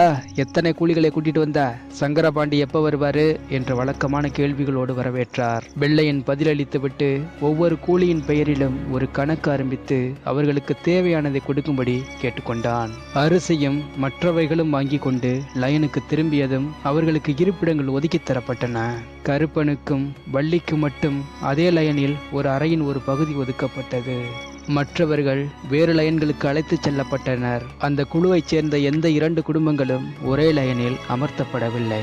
கருப்பன் அந்த அறையை இன்னொரு குடும்பத்தோடு பகிர்ந்து கொள்ள வேண்டியிருந்தது. அந்த குடும்ப தலைவரின் பெயர் முத்தையா. அவன் மனைவி ராமாயி. அவர்களுக்கு 4 குழந்தைகள். மூத்தவனுக்கு ஏறக்குறைய வயது 14 இருக்கும். அடுத்த பெண்ணிற்கு வயது 12. மற்ற இருவரும் 8 வயதும் 5 வயதுமான பையன்கள். எஸ்டேட்டில் இது அவர்களுக்கு 3வது வருடமாம். முத்தையா மயிலோடைக்கு 12 மைல் தொலைவில் உள்ள ஒரு கிராமத்திலிருந்து வந்தவன் என்பது தெரிய வந்தபோது கருப்பனும் வள்ளியும் மிகவும் மகிழ்ச்சி அடைந்தனர். இருந்தாலும் இன்னொரு குடும்பத்துடன் இந்த சிறிய அறையை பகிர்ந்து கொள்ள வேண்டியிருந்தது ஏமாற்றம் அளித்தது. முத்தையா குடும்பம் இருந்த பகுதி பழைய மண்ணெண்ணெய் டின் தகரங்களாலும் ஓடை குச்சிகளாலும் தடுக்கப்பட்டு பிரிக்கப்பட்டிருந்தது. கருப்பன் தனக்கு தனியாக ஒரு அறை வேண்டுமென்ற கோரிக்கையோடு வெள்ளையனை அணுகிய போது கொஞ்சம் கூட எதிர்பாராத விதத்தில் அவன் சீறி விழுந்தான். ஏல, தனியா ரூமு கேட்கிற? நீ என்ன ஜமீன்தாரா என்றவன் முத்தையாவிடம் திரும்பி, முத்தையா, இந்த ஜமீன்தார் துறைக்கு சொல்லு, தோட்டத்துல எல்லாரும் ஒரே மாதிரி தான் இருக்கணும். யோகம் இருந்தா இன்னொரு குடும்பம் இதே ரூமுக்கு வராம இருக்கும். முத்தையா அதிர்ந்து போயிருந்த கருப்பனை சமாதானப்படுத்த முயன்றான். தோட்டத்துல எந்த குடும்பத்துக்கும் தனி இடம் தர மாட்டாங்க. இவ்வளவு ஏன், சில சமயத்துல மேஸ்திரி ரூம்ல கூட வேற குடும்பத்தையும் தங்க வச்சிருவாங்க. நாங்க வந்ததுல இருந்து இந்த அறையில தான் இருக்கோம். எப்பவும் எங்க கூட இன்னொரு குடும்பம் இருந்துட்டு தான் இருக்கோம். ஒரு கட்டு ஓடக்குச்சியும் கொஞ்சம் மரக்கம்புகளும் வெட்டிட்டு வந்தா அதை வச்சு எங்களுக்கு இருக்கிற மாதிரி உன் அறையையும் பிரிச்சு தட்டி அடிச்சிடலாம். உனக்கும் சங்கடமா இருக்காது. உள்ளதை வச்சு நல்லா இருக்கலாம்ல. கொஞ்ச நாள்ல எல்லாம் சரியாயிரும். உனக்கு என்ன தேவைனாலும் நான் கூட இருக்கேன்டா. அன்று பகல் பொழுதில் சங்கரபாண்டியன் மேஸ்திரியும் அவன் மனைவியும் வந்து சேர்ந்தனர். மேஸ்திரி தன்னிடம் கயத்தாரில் காட்டிய அன்பை நினைத்து கொண்டு கருப்பன் அவனிடம் அதே கோரிக்கையை வைத்தான். உதவாக்கர பயல, மேஸ்திரி சீறி எழுந்தான். ஊர்ல சோத்துக்கு இல்லாம பட்டினி கிடந்தன் பாவப்பட்டு கூட்டிட்டு வந்தா குடியிருக்க பங்களா கேக்குதோ? இங்க இருக்கவெல்லாம் மனுஷன் இல்லையா? எல்லாரும் மாதிரிதான் நீயும் இருக்கணும். உனக்கு மட்டும் தலையில கொம்பா முளைச்சிருக்கு. அமில வெள்ளம் போல் வார்த்தைகள் வந்து கொட்ட கருப்பன் விக்கித்து போனான். இந்த ஆள்தான் தந்தையைப் போல தன்னை பார்த்து கொள்வதாக வாக்களித்தவன் என்பதை அவனால் நம்பவே முடியவில்லை. திரும்பவும் அவனை சமாதானப்படுத்த முத்தையா வர வேண்டியிருந்தது. கொஞ்ச நாளைக்கு பொறுத்துக்கப்பா, எங்களுக்கும் முதல்ல சங்கடமா தான் இருந்துச்சு, நாளானா பழகி போயிரும்டா, முதல்ல நம்ம காட்டுக்கு போய் ஆக வேண்டியதை பார்க்கலாம் வா. கருப்பன் இந்த உதவிக்கு மனமாற நன்றி சொல்லிவிட்டு அவனை தொடர்ந்தான். வழியில் பெண்கள் தேயிலை பறித்து கொண்டிருந்த ஒரு இடத்தை கடக்க வேண்டியிருந்தது. பெண்கள் 2 கைகளிலும் தேயிலைகளை பறித்து இயந்திரம் போல் முதுகுப்புறம் தொங்கிக் கொண்டிருந்த கூடைகளில் போட்டு கொண்டிருந்தனர். தேயிலை புதர்களின் மேல் அந்த பெண்களின் கரங்கள் இயங்கும் வேகத்தை கருப்பன் வியப்புடன் பார்த்து கொண்டிருந்தான். எல்லாரும் குளிரெடுக்கும் நான் கம்பளியை கட்டியிருக்காங்கன்னே. அப்படின்னு இல்ல, குளிருக்கும் மழைக்கும் சேர்த்து தான் கட்டுவாங்க. தேயிலை குச்சி குத்தி துணி கிழிஞ்சிடக்கூடாதுல்ல, அதனால வெயில் காலத்திலையும் கட்டுவாங்க. மழை காலம் தொடங்கிருச்சுன்னா யாருமே கம்பளி இல்லாம இருக்க முடியாதுடா. மீனலை முத்தலை பறிக்காதீங்க, இளங்கொழுந்து பறிக்காதீங்க, எங்கிருந்தோ மேஸ்திரி கூச்சலிடுவது கேட்டது. அவன் என்ன சத்தம் போடுறான்? கருப்பன் புரியாமல் கேட்டான். கொழுந்து இலைகளை தான் கிள்ளணும், நடுவுல ஒரு அரும்பு இருக்கணும், 2 பக்கமும் இலை இருக்கணும். அரும்பு ரொம்ப கொழுந்தா இருக்கக்கூடாது, இலை ரொம்ப முத்தினதாகவும் இருக்கக்கூடாது. பழுத்த இலையை பறிச்சு ஃபேக்டரிக்கு அனுப்புனா அது டீயோட தரத்தை கெடுத்துருமா. அதனாலதான் மேஸ்திரி இப்படி சத்தம் போடுறான். கொழுந்து இலை கிள்ளி முடிச்சதும் எல்லாரும் ஃபேக்டரிக்கு முன்னால உள்ள இடத்துல அதை கொட்டி பரப்பி முத்தின இலைய தனியா பொறுக்கி எடுத்துருவாங்க. ஏறக்குறைய பாடமே எடுத்து விட்டான் முத்தையா. வள்ளிக்கு இந்த மாதிரி எல்லாம் பார்த்து பறிக்க முடியுமான்னு தெரியலன்னு கருப்பன் யோசனையோடு சொன்னான். 2 வாரம் போதும், எல்லாத்தையும் பழகிக்கலாம். பொம்பளைங்க தான் ஆம்பளைங்களை விட வேகமா கொழுந்து பறிப்பாங்க. அதனால ஆம்பளைங்களை கொழுந்துக்குள்ள அனுப்ப மாட்டாங்க. பெண்களையும் பிள்ளைங்களையும் பசங்களையும் தான் அனுப்புவாங்க. நிறைய கிள்ளுனா நிறைய சம்பளம் கிடைக்கும். ஒவ்வொருத்தரும் கிள்ளுன கொழுந்த எடை போட்டு அவங்க பேர்ல சின்ன காட்டு ஐயா எழுதி வைப்பான். 1 பவுண்டுக்கு 2 பைசா சம்பளம்னு ஆபீஸு கிளர்க்கு கணக்கு எழுதுவான். கருப்பன் முத்தையாவோடு காட்டுக்கு சென்று சில கொம்புகளையும் சில நாணல்களையும் வெட்டி கொண்டு வந்து முத்தையாவின் அறையை தட்டி போல் அடைத்து கயிறுகளால் கட்டினான். சங்கனும் சுப்பியும் அவர்களது 1 வயது குழந்தையும் சமையலறையில் குடியிருந்தனர். அவர்களுக்காக 2 அறைகளுக்கு இடையே ஒரு சிறிய நடைபாதை விடப்பட்டிருந்தது. 5 அடி நீளமும் 4 அடி அகலமும் கொண்டிருந்த அந்த சின்னஞ்சிறிய சமையலறைகள் தான் அந்த குடும்பம் சமைக்கவும் படுத்துறங்கவும் வேண்டியிருந்தது. காலையில நாம எல்லாரும் பெரிய காட்டு ஐயாவை பார்க்க போறோம். நீங்க எல்லாம் நல்ல வேலைக்காரங்களா இல்லையான்னு அவர் தான் முடிவெடுக்கணும். தோதானவங்களை ஆஸ்பத்திரிக்கு அனுப்புவாரு. ஆஸ்பத்திரியில டாக்டர் ஐயா எல்லாரையும் சோதிப்பாரு. நீங்க எல்லாம் நல்லா வேலை செய்யக்கூடியவங்கன்னு அவங்க சொன்ன பிறகு ஆபீஸுக்கு போகணும். ஆனா ஒரு விஷயம், பெரிய காட்டு ஐயாவோ டாக்டர் ஐயாவோ வேலை செய்ய இவர் லாயக்கில்லைன்னு சொல்லிட்டா அவங்களை பதிவு செய்ய முடியாது. அவங்க வேற ஏதாவது தோட்டத்துல வேலை தெளிக்க வேண்டியதுதான், இல்லாட்டி ஊருக்கு தான் போகணும். வெள்ளையன் அலட்சியமாக கூறினான். எவ்வளவு கூலிகளை பதிவு செய்ய வேண்டுமோ அதற்கு தக்கபடி பெரிய காட்டு ஐயாவுக்கும் டாக்டர் ஐயாவுக்கும் சங்கரபாண்டியன் ஆமல் கொடுத்து விடுவான். எனவே எல்லோரும் ஏற்றுக்கொள்ளப்படுவார்கள் என்று முத்தையா கருப்பனிடம் கிசுகிசுத்தான். மறுநாள் விடியற்காலையில் பெரிய காட்டு ஐயாவின் சோதனைக்கு வெள்ளையன் புதிதாக வந்தவர்களை அழைத்து சென்றான். மேஸ்திரியும் அவர்களோடு வந்திருந்தான். கருப்பனோடு வந்திருந்தவர்களையும் சேர்த்து மொத்தம் 40 பேர் அங்கிருந்தனர். பெரிய ஐயா வர்றார் என்று ஒரு கூலி கூவினான். உடனடியாக அத்தனை பேரும் ஒழுங்காக நின்று அவர் அருகில் வந்ததும் சலாமையா என்று வணக்கம் செலுத்தினர். சின்ன காட்டு ஐயாவும் தொப்பியை எடுத்துவிட்டு வணங்கினான். பெரிய காட்டு ஐயாவுக்கு ஒரு மேசையும் நாற்காலியும் போடப்பட்டிருந்தன. ஐயா நாற்காலியில் உட்கார்ந்துவிட்டு புதிய கூலிகளை பதிவுக்கு வரும்படி அழைத்தார். சங்கரபாண்டியன் முன்னால் வந்து சலாமையா என்றான். சங்கரபாண்டியன் தான் பெரியய்யாவுக்கு அதிக மாமூல் தருபவன் என்பதால் அவனை அவருக்கு மிகவும் பிடிக்கும். வெள்ளையன் ஆண்களையும் பெண்களையும் சிறுவர்களையும் தனித்தனி வரிசையில் நிற்க வைத்தான். ஒவ்வொருத்தர் பேரா சொல்லு, வெள்ளையனிடம் சொன்னார். வெள்ளையன் ஒவ்வொரு பேராக அழைத்தான். வள்ளி அழைக்கப்பட்டாள். வள்ளி குழப்பமடைந்து முந்தானையால் முகத்தை மறைத்து கொள்ள முயன்றார். முன்னாலவா, நான் ஒன்னும் தூக்கிட்டு போயிட மாட்டேன். தாங்க முடியாமல் கருப்பன் முன்னால் வந்தான். ஐயா, அவ என் பொஞ்சாதி, பேரு வள்ளி. யார் இந்த நாயி? ஐயா வெடித்து சீறி எழுந்தார். வாயை வச்சுக்கிட்டு சும்மா இரு, கேட்டா மட்டும்தான் பேசணும். வெள்ளையன் கருப்பனை மீண்டும் வரிசைக்கு தள்ளிக்கொண்டே இறைந்தான். அதே நேரம் சங்கரபாண்டியன் முன்னால் வந்து நிற்கும்படி வள்ளியிடம் கூச்சலிட்டான். அட, யார் அவ? தூக்கிட்டு போயிடுவாங்கன்னு நினைச்சுக்கிட்டு அழகு முகத்தை காட்ட வெக்கப்படுறா போல இருக்கு என்றார் ஐயா. கோபத்தில் கொதித்து போய் முன்னால் பாய்ந்தடித்த கருப்பனை மற்ற கூலிகள் தடுத்து பிடித்து கொண்டனர். இந்த மாதிரி கேலி கிண்டலெல்லாம் இங்க வழக்கமா இருக்கிறது தான். ஏதாவது பிரச்சனை பண்ண ஐயா உன் பேரை பதிவு செய்ய மாட்டாரு. அப்புறம் திரும்பி லைனுக்கு போனா மேஸ்திரி எலும்பை எண்ணிடுவான் என்று எச்சரித்தனர். கேங்கில் வேற ஏதாவது வள்ளி இருக்காளா ஐயா? மேஸ்திரியிடம் கேட்டார். ஒரு பெரிய வள்ளியும் சின்ன வள்ளியும் இருக்காங்க. அப்போ இவ பேரு சீதான்னு வச்சுக்கலாம். பெரிய ஐயா ஒவ்வொரு கூலியையும் இதே போல விசாரித்து கூலிகளின் பட்டிகளை வெள்ளையனிடம் கொடுத்து அவர்களை மருத்துவ பரிசோதனைக்கு மருத்துவமனைக்கு அழைத்து போகச் சொன்னார். அவர்கள் அழைத்து செல்லப்பட்ட இடம் மருத்துவமனை என்று அழைக்கப்பட்டாலும் மாட்டுத் தொழுவத்தை போல்தான் இருந்தது. டாக்டர் என்று அழைக்கப்பட்டவர் அதற்கான எந்த தகுதியையும் பெற்றவர் அல்ல. மருந்துகளை பற்றி ஏதோ கொஞ்சம் கற்றுக்கொண்டிருந்தார். கூலிகளை ஒவ்வொருவராக அழைத்து ஸ்டெதஸ்கோப்பை வைத்து பார்த்தும் கண்களையும் நாக்கையும் சோதித்து பார்த்தும் பெரியய்யா அனுப்பியிருந்த காகிதங்களில் தனது குறிப்புகளை எழுதினார். சோதனை முடிந்தவுடன் குறிப்புகளை வெள்ளையனிடம் ஒப்படைத்தார். வெள்ளையன் கூலிகளை திரும்பவும் லயனுக்கு அழைத்து வந்துவிட்டு அலுவலகத்திற்கு போக தயாராக இருக்கும்படி சொல்லிவிட்டு சென்றான். மதிய உணவிற்கு பிறகு அவர்கள் அலுவலகத்திற்கு அழைத்து செல்லப்பட்டனர். ஒரு பிரம்மாண்டமான கட்டிடத்தை எதிர்பார்த்த கருப்பன் 3 சிறு அறைகளையும் பின்புறம் ஒரு திண்ணையையும் மட்டும் கொண்ட அலுவலகத்தை பார்த்து வியப்படைந்தான். இந்த முறை சங்கரபாண்டியனும் அவர்களோடு வந்திருந்தான். பெரியய்யா வெளியே வந்து வெள்ளையனிடம் கூலிகளை வழக்கம் போல் 3 வரிசைகளில் பெண்கள் முதலிலும் ஆண்கள் 2ஆவதாகவும் சிறுவர் சிறுமிகள் 3ஆவதாகவும் வரிசையில் நிற்கச் செய்யும்படி கூறினார். சில நிமிடங்கள் கழித்து ஒரு தலைமை எழுத்தாளருடன் ஒரு பொது மேலாளர் வராண்டாவிற்கு வந்தார். அங்கிருந்த அத்தனை பேரும் சலாம் துரைகளே என்று வணக்கம் செலுத்தினார்கள். துரை உட்கார்ந்ததும் சங்கரபாண்டியன் முன்னே வந்து தாழ குனிந்து வணங்கி நின்று சலாம் துரைகளே என்றான். சலாம் சங்கரபாண்டி, எத்தனை கூலிகளை கூட்டிட்டு வந்திருக்க? 40 துரைகளே, இன்னும் 30 பேர் அடுத்த மாதம் வருவாங்க. பெண்களின் வரிசை மீது கண்களை ஓடவிட்ட துரை தான் தேடிய செல்லம்மாளை அழைத்தான். செல்லம்மாள் முன்பே எஸ்டேட்டில் வேலை செய்தவள். ஊரிலே போய் ரொம்ப தடிமணிசி ஆயிட்டா? துரை அவள் கன்னங்களை கிளினான். அந்த பெண்ணின் பெற்றோர் அங்கேயே இருந்தாலும் கூட வாயை திறக்க துணியவில்லை. பிறகு அவளது சம்பளம் பதிவு செய்யப்பட்டது. இறுதியில் வள்ளியின் பெயர் அழைக்கப்பட்டது. உன் பேர் என்ன? சீதா. கல்யாணமாச்சுதா? வள்ளி முணுமுணுத்தது யார் காதிலும் விழவில்லை. துரை தாடையை பிடித்து முகத்தை உயர்த்தினான். கருப்பன் பொறுத்து கொள்ள முடியாமல் முன்னே பாய்ந்தான். துரையின் முகம் கோபத்தில் இரத்த சிவப்பாக மாறியது. சல்லி நாயே என வசவுகள் மழை என பொழிந்தது. சங்கரபாண்டியன் முன்னே ஓடி வந்து கருப்பனுக்கு ஒரு அறை விட்டு கழுத்தை பிடித்து தள்ளிவிட்டான். துரை, நல்ல கூலிகளை கூட்டிட்டு வந்திருக்க, உன்னோட ஆள் எனக்கு வேண்டாம், கூட்டிட்டு போ என்று கர்ச்சித்து விட்டு தன் அறைக்கு சென்று விட்டார். திடீரென்று திரும்பிய மேஸ்திரி கருப்பன் மேல் பாய்ந்து முஷ்டியால் சரமாரியாக குத்தத் தொடங்கினான்.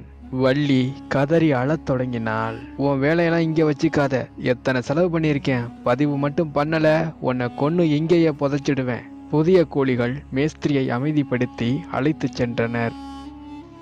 வள்ளியோடு அறைக்கு திரும்பிய கருப்பன் அழுது விம்மத் தொடங்கினான்.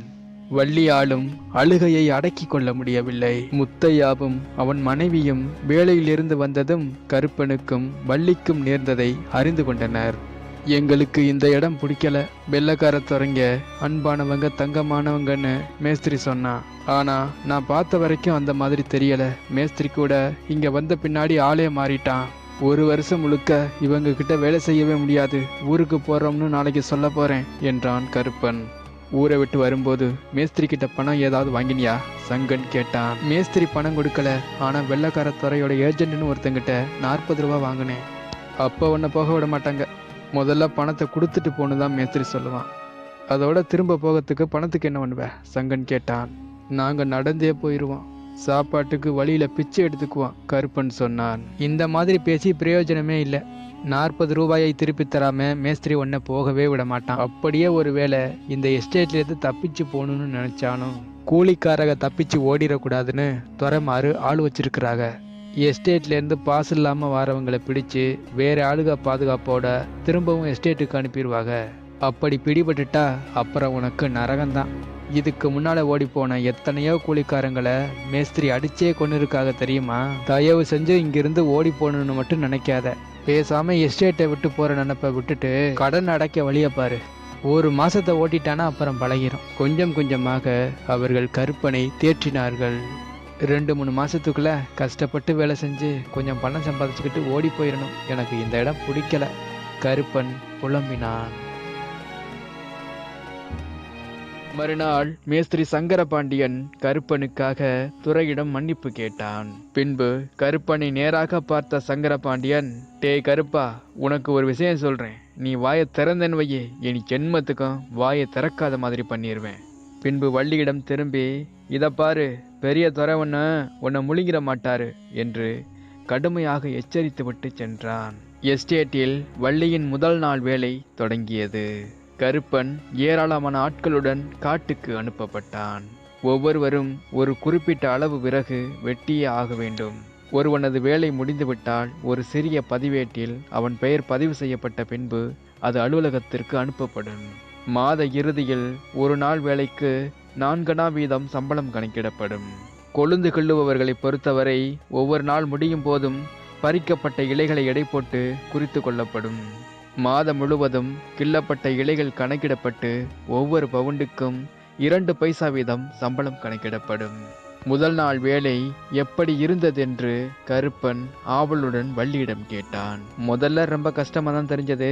ஆனா பொழுது ஆக ஆக அவ்வளவு மோசமா இல்லை. 1 வாரம் போனா நல்லா பழகிடலாம். இன்னைக்கு 2 பவுண்டு கொழுந்து கிள்ளிட்டேன். நல்லா கொழுந்து பறிக்கிறவங்க கொழுந்து இருக்கிற காலத்துல 60 பவுண்டு பறிப்பாங்களாம். நிறைய மழை இல்லாதப்போ எவ்வளவு நல்லா பறிக்கிறவங்களா இருந்தாலும் ஒரு நாளைக்கு 5-6 பவுண்டு தான் பறிக்க முடியுமா. கருப்பன், வள்ளி, முத்தையா, ராமாயி 4 இரவு உணவு முடித்துவிட்டு வேலை செய்த களைப்பில் உடனே கண்ணையர்ந்தனர். கண்ணையர்ந்து சில நிமிடங்கள் கூட ஆகியிருக்காது. பக்கத்தில் யாரோ அடித்து உதைக்கும் சத்தமும், யாரோ விம்மி அழுவதும், ஒரே நேரத்தில் பலர் பேசுவதும், இரைச்சலும் கேட்டு திடுக்கிட்டு எழுந்த கருப்பனும் வள்ளியும் வாரி சுருட்டி கொண்டு வெளியே ஓடி வந்தனர். அவர்களோடு ரயிலில் வாயே திறக்காமல் வந்த நோயாளி மனிதனைத்தான் சங்கரபாண்டியன் மூர்க்கமாக அடித்து நொறுக்கி கொண்டிருந்தான்.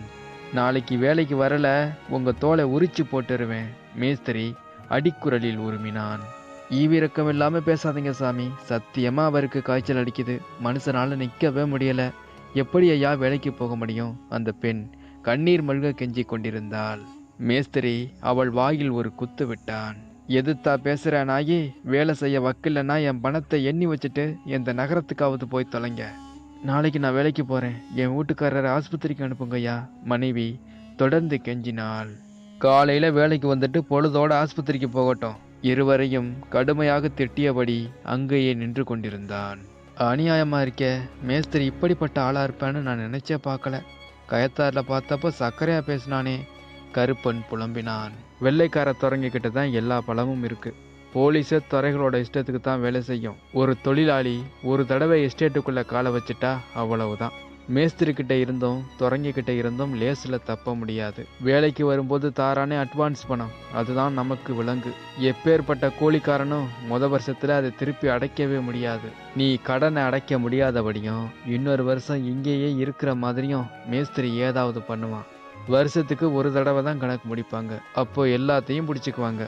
கம்பளி, வாரம் வாங்குற ரேஷனுக்கான பணம், வாரந்தோறும் வாங்குற செலவு காசு எல்லாத்தையும் சல்லி பைசா பாக்கி இல்லாமல் பிடிப்பாங்க. இதில் வேற இங்கே எல்லாத்துக்கும் மலேரியா காய்ச்சல் வரும். நிறைய கூலி ஆளுங்க வருஷத்தில் 2-3 தடவையாவது அந்த காய்ச்சலில் விழுந்து அவஸ்தைப்படுவாங்க.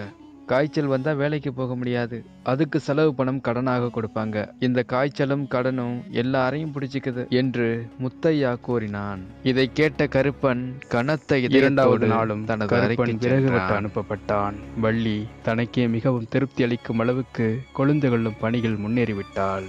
3வது நாள் வழக்கம் போல் அதிகாலையில் அவர்கள் வேலைக்கு சென்றனர். கருப்பன் மாலையில் திரும்பி வந்தபோது வள்ளி ஏற்கனவே வந்திருப்பதையும் அவள் கண்கள் அழுது சிவந்திருப்பதையும் கண்டு பதறிப்போனான். ஏன் வள்ளி, என்னாச்சு? கணவனை கண்டதும் விம்மத் தொடங்கிய வள்ளியால் நீண்ட நேரம் பேசவே முடியவில்லை. பின்பு மெல்ல மெல்ல தடுமாறி, நான் கொழுந்து கிள்ளுனதை எங்கள் காட்டு சின்னையா பார்த்துட்டு முத்தின இலையா பறிச்சுட்டேன்னும் அப்படி செய்யக்கூடாதுன்னும் பெரியய்யா பார்த்தா வீட்டுக்கு அனுப்பிடுவான்னு மிரட்டினான். அப்புறம் என் கன்னத்தை பிடிச்சு கிள்ளுனா. நான் கையை தள்ளி விட்ட உடனே அவனுக்கு ரொம்ப கோபமாயிடுச்சு. வெள்ளையனை கூப்பிட்டு நான் மோசமா இலைகளை பிடுங்குறேன்னும் என் மேலே ஒரு கண்ணு வச்சுக்கன்னு சொல்லிட்டு போயிட்டான். நான் திரும்பவும் இலைகளை கிள்ள தொடங்கினேன். வெள்ளையன் மேஸ்திரி பிரம்பால சுளீர்னு என் கையில் அடிச்சிட்டான். காட்டை விட்டு வெளியே போ, நீ பழகவே போறதில்ல, உனக்கு இன்னைக்கு பேர் கிடையாது அப்படின்னு துரத்தி விட்டுட்டான் என்று சொல்லி வள்ளி கதறி அழத் தொடங்கினாள். முத்தையா திரும்பி வந்ததும் கருப்பன் நடந்தது அனைத்தையும் அவனிடம் சொல்லி வெள்ளையனை உதைத்தே தீருவது என்று தான் முடிவு செய்திருப்பதாக கூறினான். வெள்ளையனை அடிக்க பார்த்த சங்கரபாண்டியனோட ஆளுக உன் எலும்பை எண்ணிடுவாக என்று முத்தையாவும் வள்ளி கெஞ்சி கேட்டுக்கொண்டதாலும் கருப்பன் தன் விதியை சவித்து கொண்டு படுக்கையில் படுத்து தனது பயம், தவிப்பு, கோபம் எல்லாவற்றையும் தூக்கத்தில் மறக்க முயன்றான். தேயிலை தோட்டங்களில் ஞாயிற்றுக்கிழமை விடுமுறை நாள். கருப்பன் தன் மாமனாருக்கு ஒரு கடிதம் எழுத விரும்பினான். அவனுக்கு சுத்தமாக எழுத படிக்க தெரியாது என்பதால் முத்தையாவிடம் தனக்கு கடிதம் எழுதி தரக்கூடியவர்கள் யாரையாவது தெரியுமா என்று கேட்டான். வெள்ளையன் மேஸ்திரியத்தான் கடிதாசி எழுதி தர சொல்லி கேட்கணும். இங்கே எஸ்டேட்டில் 1-2 மேஸ்திரிகளுக்கு தான் எழுத படிக்க தெரியும். வெள்ளையன் மேஸ்திரி கிட்ட எழுத சொன்னா இங்கே நடக்கிற விஷயங்களை பற்றி எழுத முடியாது என்றான். ஒரு ஆள் எஸ்டேட்டுக்குள்ளே வந்துட்டா அவன் ஜெயிலில் இருக்கிற மாதிரி தான். ஊருக்காரங்களுக்கு, சொந்தக்காரங்களுக்கு அவன் எந்த தகவலும் அனுப்ப முடியாது. வெள்ளையன் ஒரு வேளை உன் மாமனாருக்கு லெட்டர் எழுதினாலும் எழுதுவான். அப்படி எழுதுனா இங்க வந்ததுல எனக்கு தலைகால் புரியாத சந்தோஷம். எக்கச்சக்கமாக சம்பாதிக்கிறேன். வருஷ கடைசியில பணத்தை மூட்டை கட்டிக்கிட்டு வருவேன் அப்படின்னு அவனா சேர்த்து எழுதிடுவான். 1 மாசம் கழிச்சு உன் மாமனார் உனக்கு பதில் எழுதி இருக்கிறாரு. அவங்க நல்லா இருக்கிறாங்க, சந்தோஷமா இருக்கிறாங்க.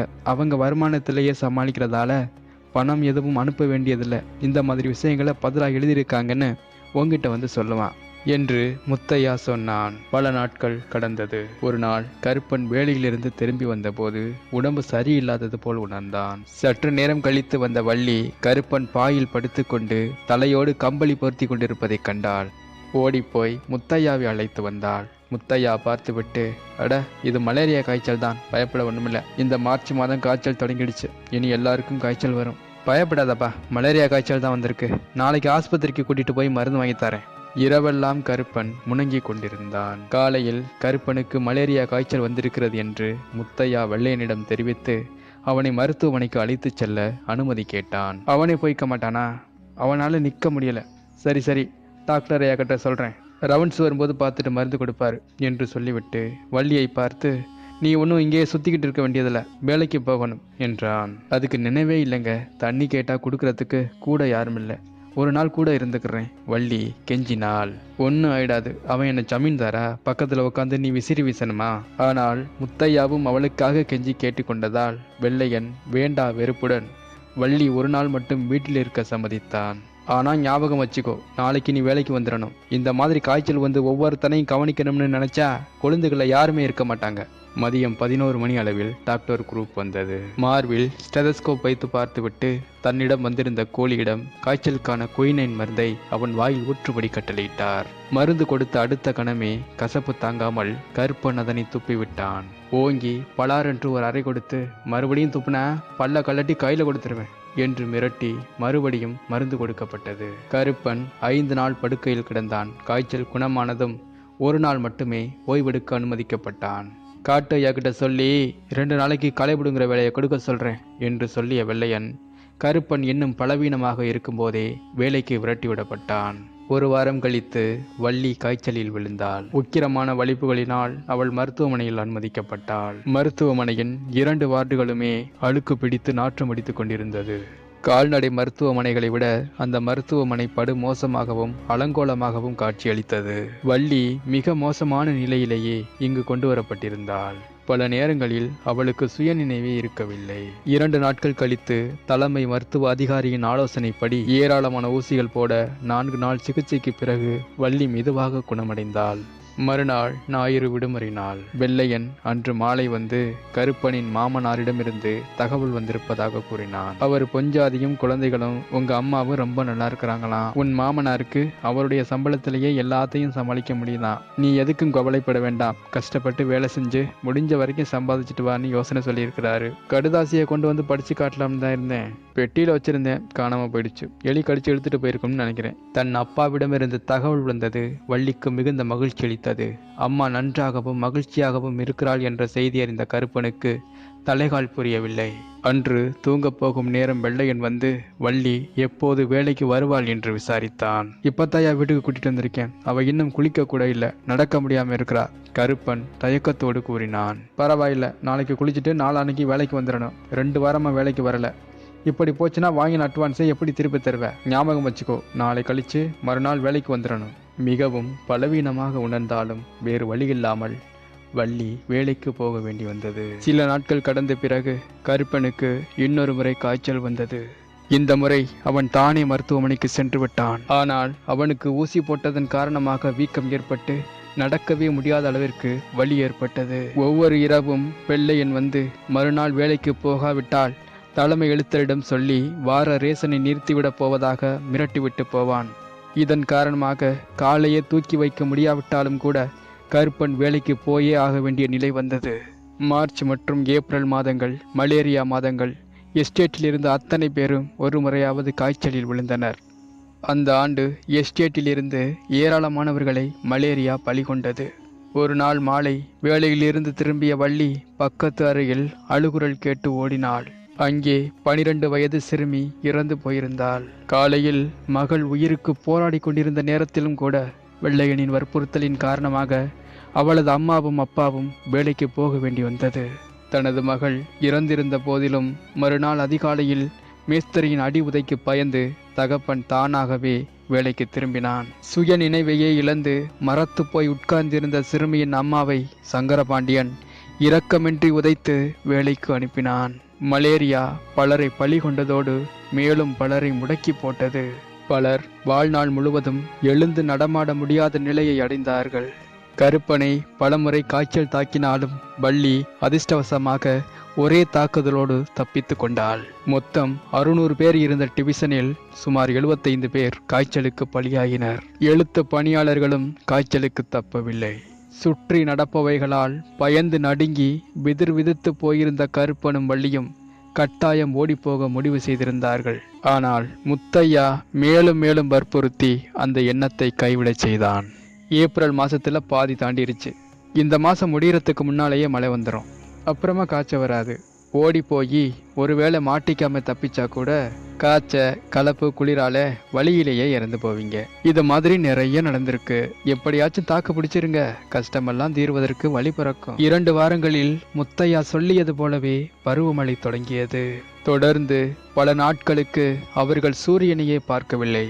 இரவு நேரங்களில் கூரையாக போடப்பட்டிருந்த இரும்பு தகடுகளை உக்கிரமாக தாக்கிய மழைத்துளிகள் எழுப்பிய பேரிரைச்சல் காதையே செவிடாக்கி விடும் போல தோன்றியது. கருப்பனும் வள்ளியும் விடாது பெய்த மழையால் மிகுந்த மனச்சோர்வும் உடல் சோர்வும் அடைந்தார்கள். வேலை செய்யும் போது கம்பளியை சுற்றி கொண்டாலும் சில நிமிடங்களில் உடல் முழுவதும் மழையில் நனைந்து ஊறி போனது. மழைக்காலம் இன்னொரு தொல்லையையும் கொண்டு வந்து சேர்த்தது. அதுவரை கண்ணிலேயே படாமல் இருந்த அட்டைகள் எங்கிருந்தோ கூட்டம் கூட்டமாக படையெடுத்து வந்து கால்களிலும் உடல் முழுவதும் பரவி இரத்தத்தை உறிஞ்சி எடுக்கத் தொடங்கின.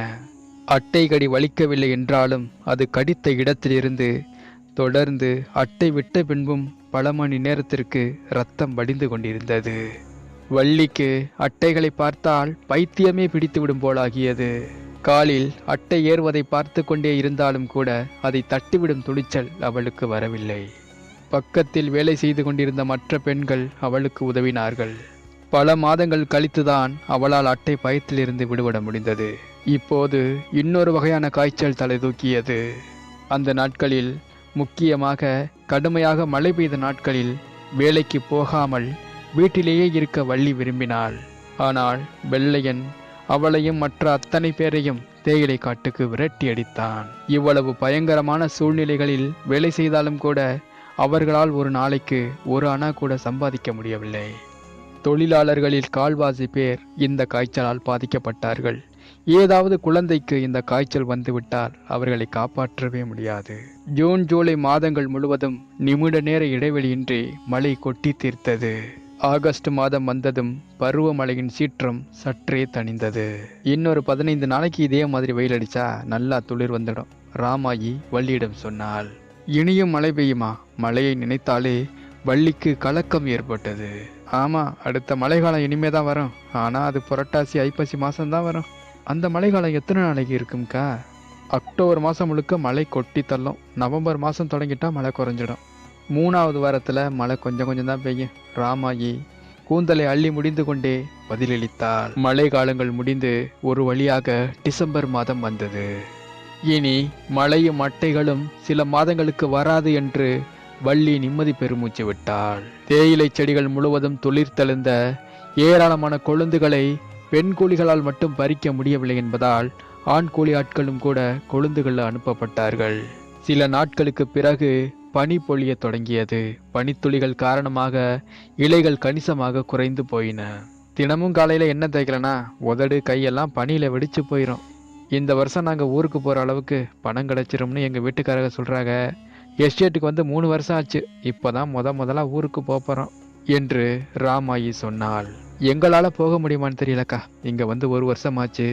அப்பா அம்மாவை பார்க்கணும் போல இருக்கு, வள்ளி ஏக்கத்துடன் கூறினாள். அந்த மாதிரி ஆசையெல்லாம் வளர்த்து வைக்காதே. நிறைய பணம் அட்வான்ஸ் வாங்கியிருக்கீங்க. கூட ரயில் செலவு கம்பளின்னு கணக்கு இருக்கு. எல்லாத்தையும் சேர்த்தா தொகை பெருசாக இருக்கும். சுகம் இல்லாமல் வேற ரொம்ப நாள் படுக்கையில் கிடந்திருக்க. இதெல்லாம் பார்த்தா உங்கள் கடன் தீர்ந்திருக்காதுன்னு நினைக்கிறேன். இந்த மாதிரி ஆசையெல்லாம் வச்சுக்கிட்டானா கடைசியில் ஏமாந்து போயிடுவேன். அதை தாங்கிக்கவே முடியாது. ராமாயியின் குரலில் இருந்தது அன்பா, கண்டிப்பா, கசப்பா என்று வள்ளிக்கு புரிந்து கொள்ளவே முடியவில்லை. கிறிஸ்துமஸ் பண்டிகை காலம் வந்தது. வருடத்தில் அந்த நேரத்தில் மட்டும்தான் எல்லோருக்கும் அடுத்தடுத்த 2 நாட்கள் விடுமுறை கிடைக்கும். ஒவ்வொருவரும் விழா மனநிலையில் மகிழ்ந்து போயிருந்தார்கள். எஸ்டேட்டுகளில் கிறிஸ்தவர்களும் இந்துக்களும் இணைந்தே கிறிஸ்துமஸை கொண்டாடினார்கள். பண்டிகைக்கு அப்புறம் கணக்கு தீர்ப்பாங்க. இந்த வருஷம் நாங்கள் வீட்டுக்கு போகிறோம், முத்தையா கருப்பனிடம் சொன்னான். திரும்பவும் வருவீங்களான்னு? வருவோம். ஊரில் 2 மாசமாவது தங்கிட்டு அப்புறமா வருவோம். ஒவ்வொரு தடவை வரும்போதும் ஒரு ஆளுக்கு அட்வான்ஸ் கொடுப்பாங்களா? கண்டிப்பாக தருவாங்க. மேஸ்திரிகா என்ன சந்தோஷமாவா தருவானுங்க? பணத்தை வாங்கிட்டாலே கூலி 2 வருஷத்துக்கு சிக்கிட்டான்னு தானே அர்த்தம். ஆனால் இந்த தடவை நான் அட்வான்ஸ் வாங்க மாட்டேன். சுதந்திரமாக இருக்கணும்னு நினைக்கிறேன். இப்போ 3 மாசமா சங்கரபாண்டியன் கங்காணி என்கிட்ட தேனொழுக பேசிக்கிட்டு இருக்கான். ஊருக்கு போகிற அளவுக்கு என்கிட்ட பணம் இருக்குதுன்னு அவனுக்கு தெரியும். அதனால் நாங்கள் திரும்பி வரணும்னு அவன் கேங்களையே வேலை பார்க்கணும்னு ஆசைப்பட்றான். திரும்பி வந்தா நம்ம இஷ்டப்படி வேற மேஸ்திரிங்க கிட்ட சேர்ந்துக்கலாம். நாங்கள் திரும்பவும் வந்தா சங்கரபாண்டியன் கேங்குக்கு தான் திரும்பவும் வருவோம். இங்க இருக்கிற மேஸ்திரிகள்ல அவன் தான் பரவாயில்லை, முத்தையா சொன்னான். விடுமுறை நாட்கள் கழிந்து கணக்கு தீர்க்கும் நாளும் வந்தது.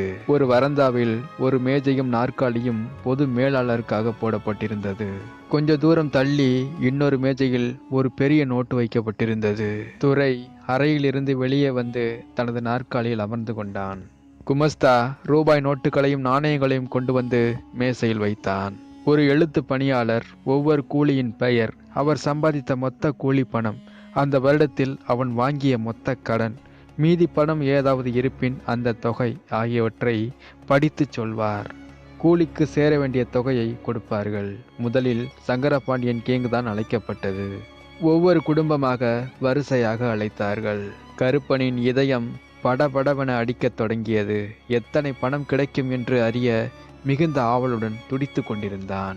அவனது பெயர் அழைக்கப்பட்டவுடன் அவனும் அவனது மனைவியும் முன்னாடி வந்து நின்று கொண்டனர். கருப்பன் வரவு 19 ரூபாய், மனைவி சீதா கடன் 5 ரூபாய் 4 அணா, மீதி 13 ரூபாய் 12 அணா என்று குமஸ்தா வாசித்தான்.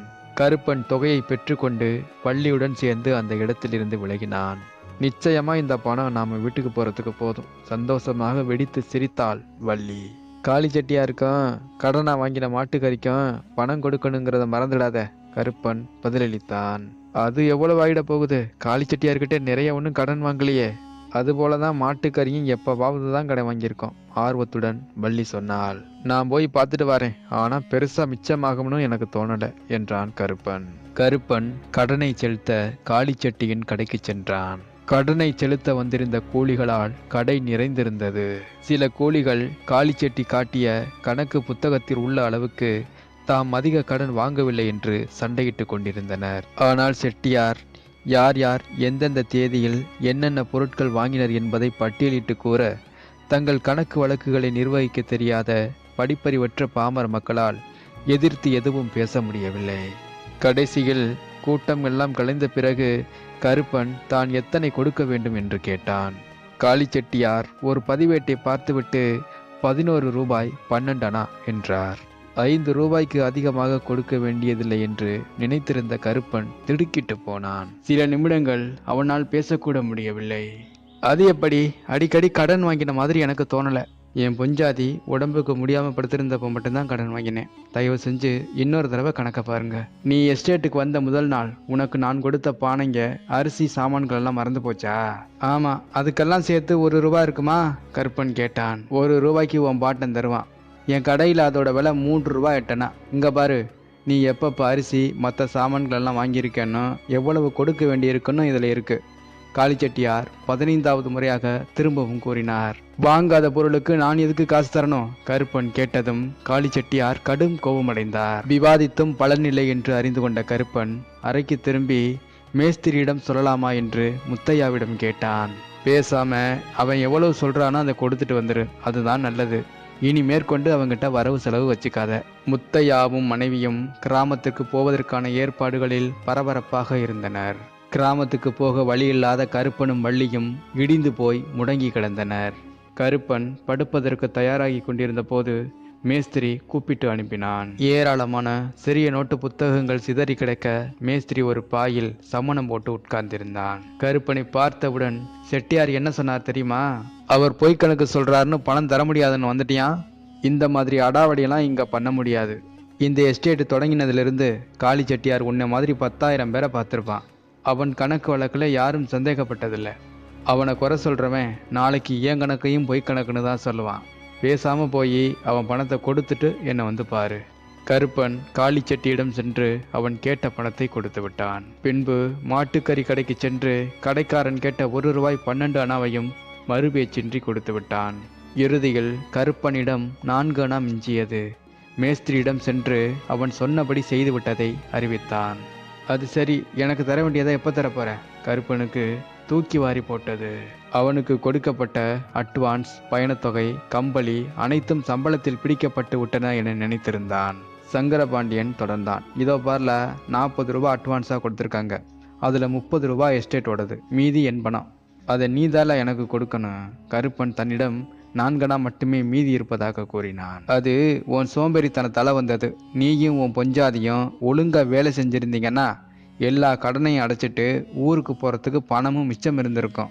ஆனால் உடம்பு நல்லா இருக்கும்போது கூட பொண்டாட்டியை பார்த்துக்கிறணும்னு காரணம் சொல்லி ஆஸ்பத்திரியில் உட்காந்துருந்த பயணி. இந்த வருஷமாவது புத்தி ஆயிரு. அடுத்த வாரம் 20 கூலிகளை பதிவு செய்ய போகிறேன். உன்னையும் உன் பொஞ்சாதியையும் அவங்களோட சேர்த்துக்கிறேன். உடனே வேலைக்கு போயிட்டா சாமான் வாங்குறதுக்கு கஷ்டம் இருக்காது. 12 மாதம் இருக்குது. 2 பேரும் கஷ்டப்பட்டு வேலை செஞ்சா கணக்கு முடிக்கிற அன்னைக்கு 100 ரூபாயாவது கையில் மீதி இருக்கும். கருப்பன் மௌனமாக தலையசைத்தான். மறுநாள் அதிகாலையில் முத்தையா குடும்பத்தினர் சொந்த ஊருக்கு கிளம்பினர். முத்தையா தாங்கள் விரைவில் திரும்பி வந்து விடுவோம் என்று கருப்பனை தேற்றினான். சங்கன் குடும்பத்தார் மறுநாள் புறப்படுவதாக இருந்தார்கள். கருப்பனும் வள்ளியுமே அந்த அறையில் மீதி இருந்தனர். கருப்பனும் வள்ளியும் தங்களைப் போல ஊருக்கு போக முடியாத இன்னும் 20 கூலிகளோடு இன்னொரு ஆண்டு வேலை செய்வதற்கு பதிவு செய்யப்பட்டனர். சென்ற ஆண்டு நடைமுறையே இந்த ஆண்டும் பின்பற்றப்பட்டது. சங்கரபாண்டியனும் அவன் மனைவியும் கிராமத்துக்கு புறப்பட்டு சென்றனர். பிப்ரவரி மாதம் முடிந்த பின்பு சங்கரபாண்டியன் ஏராளமான கூலிகளோடு திரும்பி வந்தான். திரும்பி வந்தவர்களில் முத்தையா குடும்பம் இல்லாததை கண்டு கருப்பனும் வள்ளியும் ஏமாற்றமடைந்தனர். முத்தையா குடும்பம் இருந்த இடத்தில் கோவிந்தன் என்ற புதிய கூலியின் குடும்பம் அமர்த்தப்பட்டது. கோவிந்தனின் மனைவி மாரியாயி மற்றும் அவர்களது 2 வயது பெண் குழந்தையோடு அவன் தம்பி ராஜாவும் வந்திருந்தார்கள். அந்த ஆண்டு ஆனைமலைகளில் மலேரியா கோரதாண்டவம் ஆடியது.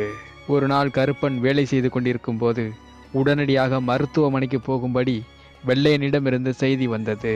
பதறி போய் மருத்துவமனைக்கு ஓடிய கருப்பன் வள்ளி அரை நினைவாக கிடப்பதை கண்டான். அவளுக்கு விட்டு விட்டு வலிப்பு வந்து கொண்டிருந்தது.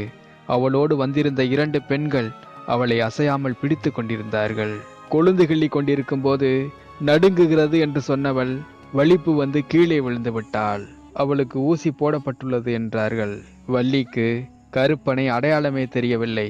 கருப்பன் வந்தவுடன் மற்ற பெண்கள் வேலைக்கு திரும்பினார்கள். வள்ளிக்கு ஊசி போடப்பட்டு கொஞ்சம் சுய நினைவு வந்ததும் கருப்பனை கண்டு கொண்டு தேம்பினாள்.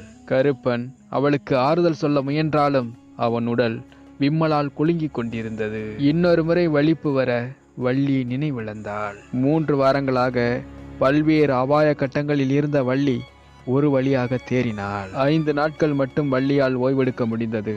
பின்பு வெள்ளையன் நச்சரிக்க தொடங்கிவிட்டான். 1 மாசமா நீ வேலைக்கு போகல. கருப்பனும் 10 நாளா வேலைக்கு போகல.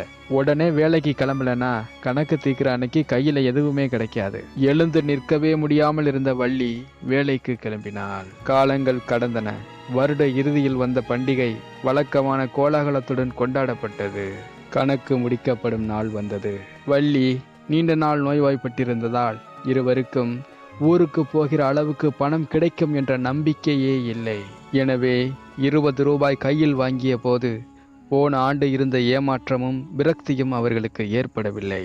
இருந்தாலும் 2 ஆண்டுகளாக தங்களை ஊருக்கு போக விடாமல் பிடித்து ஆட்டி வரும் துரதிர்ஷ்டத்தை நினைத்து வருத்தமடைந்தார்கள். கருப்பன் சங்கரபாண்டியனுக்கு தர வேண்டியிருந்த 10 ரூபாயை கொடுத்து விட்டான். மாட்டுக்கறி கடைக்காரனுக்கும் வேறு ஒரு சிறிய கடன்காரனுக்கும் கொடுத்த பின்பு கருப்பனிடம் 5 ரூபாய் தங்கியது. எனக்கு மட்டும் காய்ச்சல் வராம இருந்திருந்தா வீட்டுக்கு போயிருக்கலாமே, வள்ளி வாய்விட்டு புலம்பினாள். மறுநாள் மேஸ்திரி கருப்பனை அழைத்து சொன்னான், ஏலே கருப்பா, 2 வருஷமாச்சு, இப்போ கூட உன்னால வீட்டுக்கு போக முடியல, பார்த்தா பாவமா இருக்கு. ஊருக்கு போய் 1 மாசம் இருந்தானா சொந்த ஊரு காத்து வள்ளியை சுத்தமா சரியாக்கிடும். உனக்கு ஏதாவது நல்லது பண்ணணும்னு தோணுது. ஒரு விஷயம் சொல்றேன், இப்போ உனக்கு 20 ரூபா அட்வான்ஸ் தாரேன். ஊருக்கு போய் 1 மாசம் இருந்துட்டு வாரியா? அப்புறம் நீ எஸ்டேட்டுக்கு திரும்பி வர்றதுக்கு நானே ஏற்பாடு பண்ணி தரேன். கூட ஏதாவது பணம் வேணும்னா கயத்தாரில் இருக்கிற ஏஜென்ட்கிட்ட சொல்லி தர சொல்றேன். என்னெல்லாம் சொல்ற?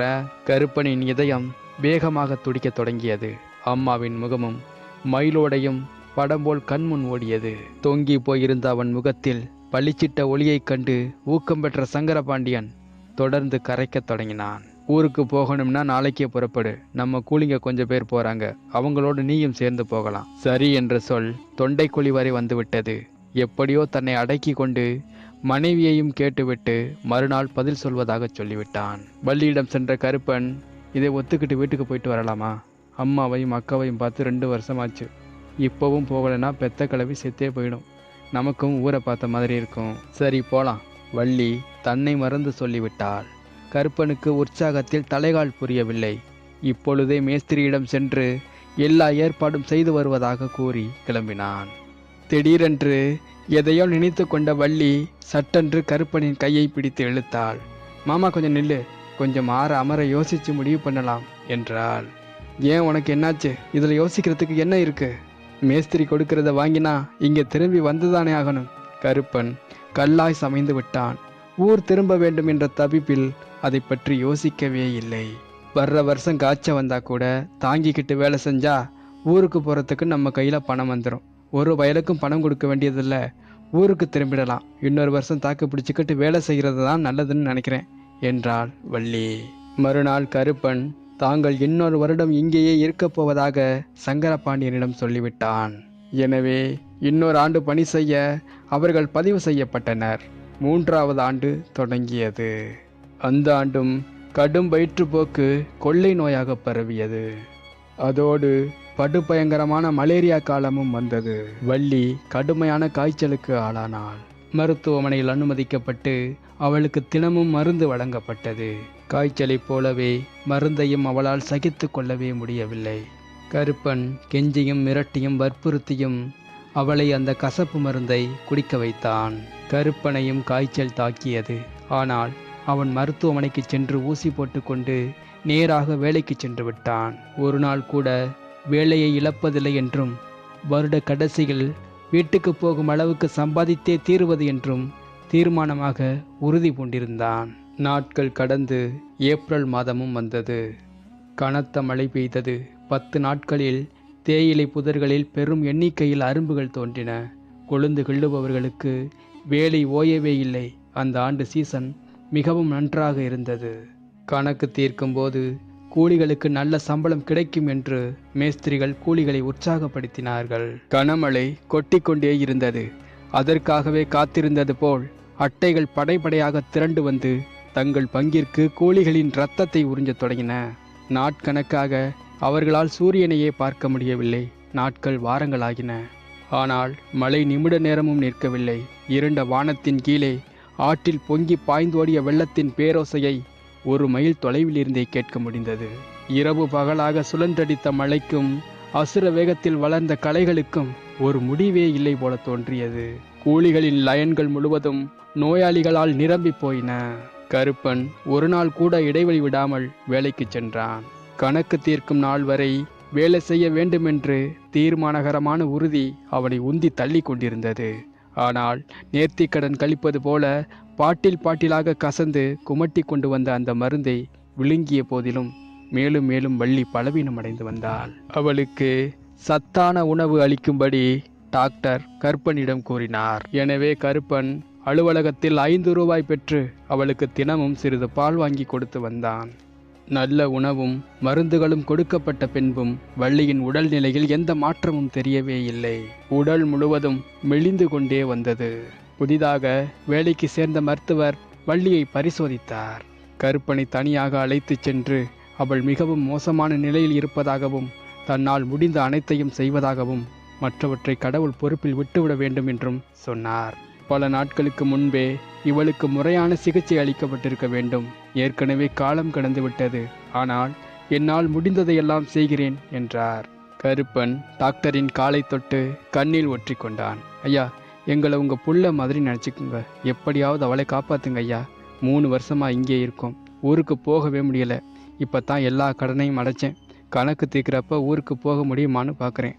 அப்பா அம்மாவை கூட பார்க்க முடியாமல் ஏங்கி போயிருக்கா. அதனால தான் உடம்பு முடியாமல் போயிருச்சு. எப்படியாவது அவளை காப்பாத்துங்க ஐயா. அவளுக்கு நிறைய ஊசிகள் போட வேண்டியிருக்கு. முதல்ல நான் கொடுக்குற மாத்திரையை அவளுக்கு கொடு என்று டாக்டர் சொல்ல, நீங்கள் தாயா எங்களுக்கு சாமி என்று சொல்லிவிட்டு மீண்டும் அவரது காலை தொட்டு கண்ணில் ஒற்றி கொண்டான். கருப்பன் மருத்துவர் சொன்னதை வள்ளியிடம் சொன்னான். உனக்கு நிறைய ஊசி போட வேண்டியிருக்குதான். வேலை முடிஞ்சதும் தினமும் ஆஸ்பத்திரிக்கு கூட்டிகிட்டு போகிறேன். 1 வாரம் வேலைக்கு போகாமல் இருந்தால் நல்லா இருக்கும். இல்லை மாமா, எனக்கு லீவு வேண்டாம். நடக்க முடிகிற வரைக்கும் வேலைக்கு போகிறேன் என்றாள் வள்ளி. அறையில் சுருண்டு படுத்து கொண்டு தேம்பத் தொடங்கினாள். எனக்கு சரியாகும்னு தோணலை மாமா. ஏன் இப்படியெல்லாம் பேசுகிற? புது வைத்தியர் ரொம்ப நல்ல மனுஷன், அன்பானவர். நீ சரியாகி விடுவேன்னு என்கிட்ட சொல்லியிருக்காரு. அவரை நாம் நம்பலாம். மீதி ஆண்டவன் முருகன் பார்த்துக்குவான். டாக்டரின் வழிகாட்டுதலின்படி கருப்பன் வள்ளியை மருத்துவமனைக்கு அழைத்துச் சென்றான். டாக்டர் ஊசி போட்டுவிட்டு மேலும் ஊசிகள் போடுவதற்காக 1 நாள் விட்டு 1 நாள் அவளை மருத்துவமனைக்கு அழைத்து வரும்படி கூறினார். சாயங்காலம் இவளை கூட்டிட்டு வரலாம் ஐயா என்று கருப்பன் கேட்டான். ஏன், காலையில் அழைத்து வா என்றார் டாக்டர். காலையில வேலைக்கு போறான் ஐயா. இந்த நிலையில வேலைக்கு போறாளா? எப்படி முடிகிறது? டாக்டர் திகைத்து போனார். வேலைக்கு போகாட்டி சம்பளம் கிடைக்காது. ஊருக்கு போக முடிஞ்ச வரைக்கும் பணம் சம்பாதிக்கலாம்னு பார்க்குறோம். அதோட வேலைக்கு போகாமல் இருக்க மேஸ்திரி விட மாட்டாங்க. அடடா, சரி மாலையில் வாங்க. கருப்பன் வள்ளியை அழைத்து கொண்டு திரும்பினான். அந்த ஆண்டு மழை காலத்திற்கு ஒரு முடிவே இல்லை போல் தோன்றியது.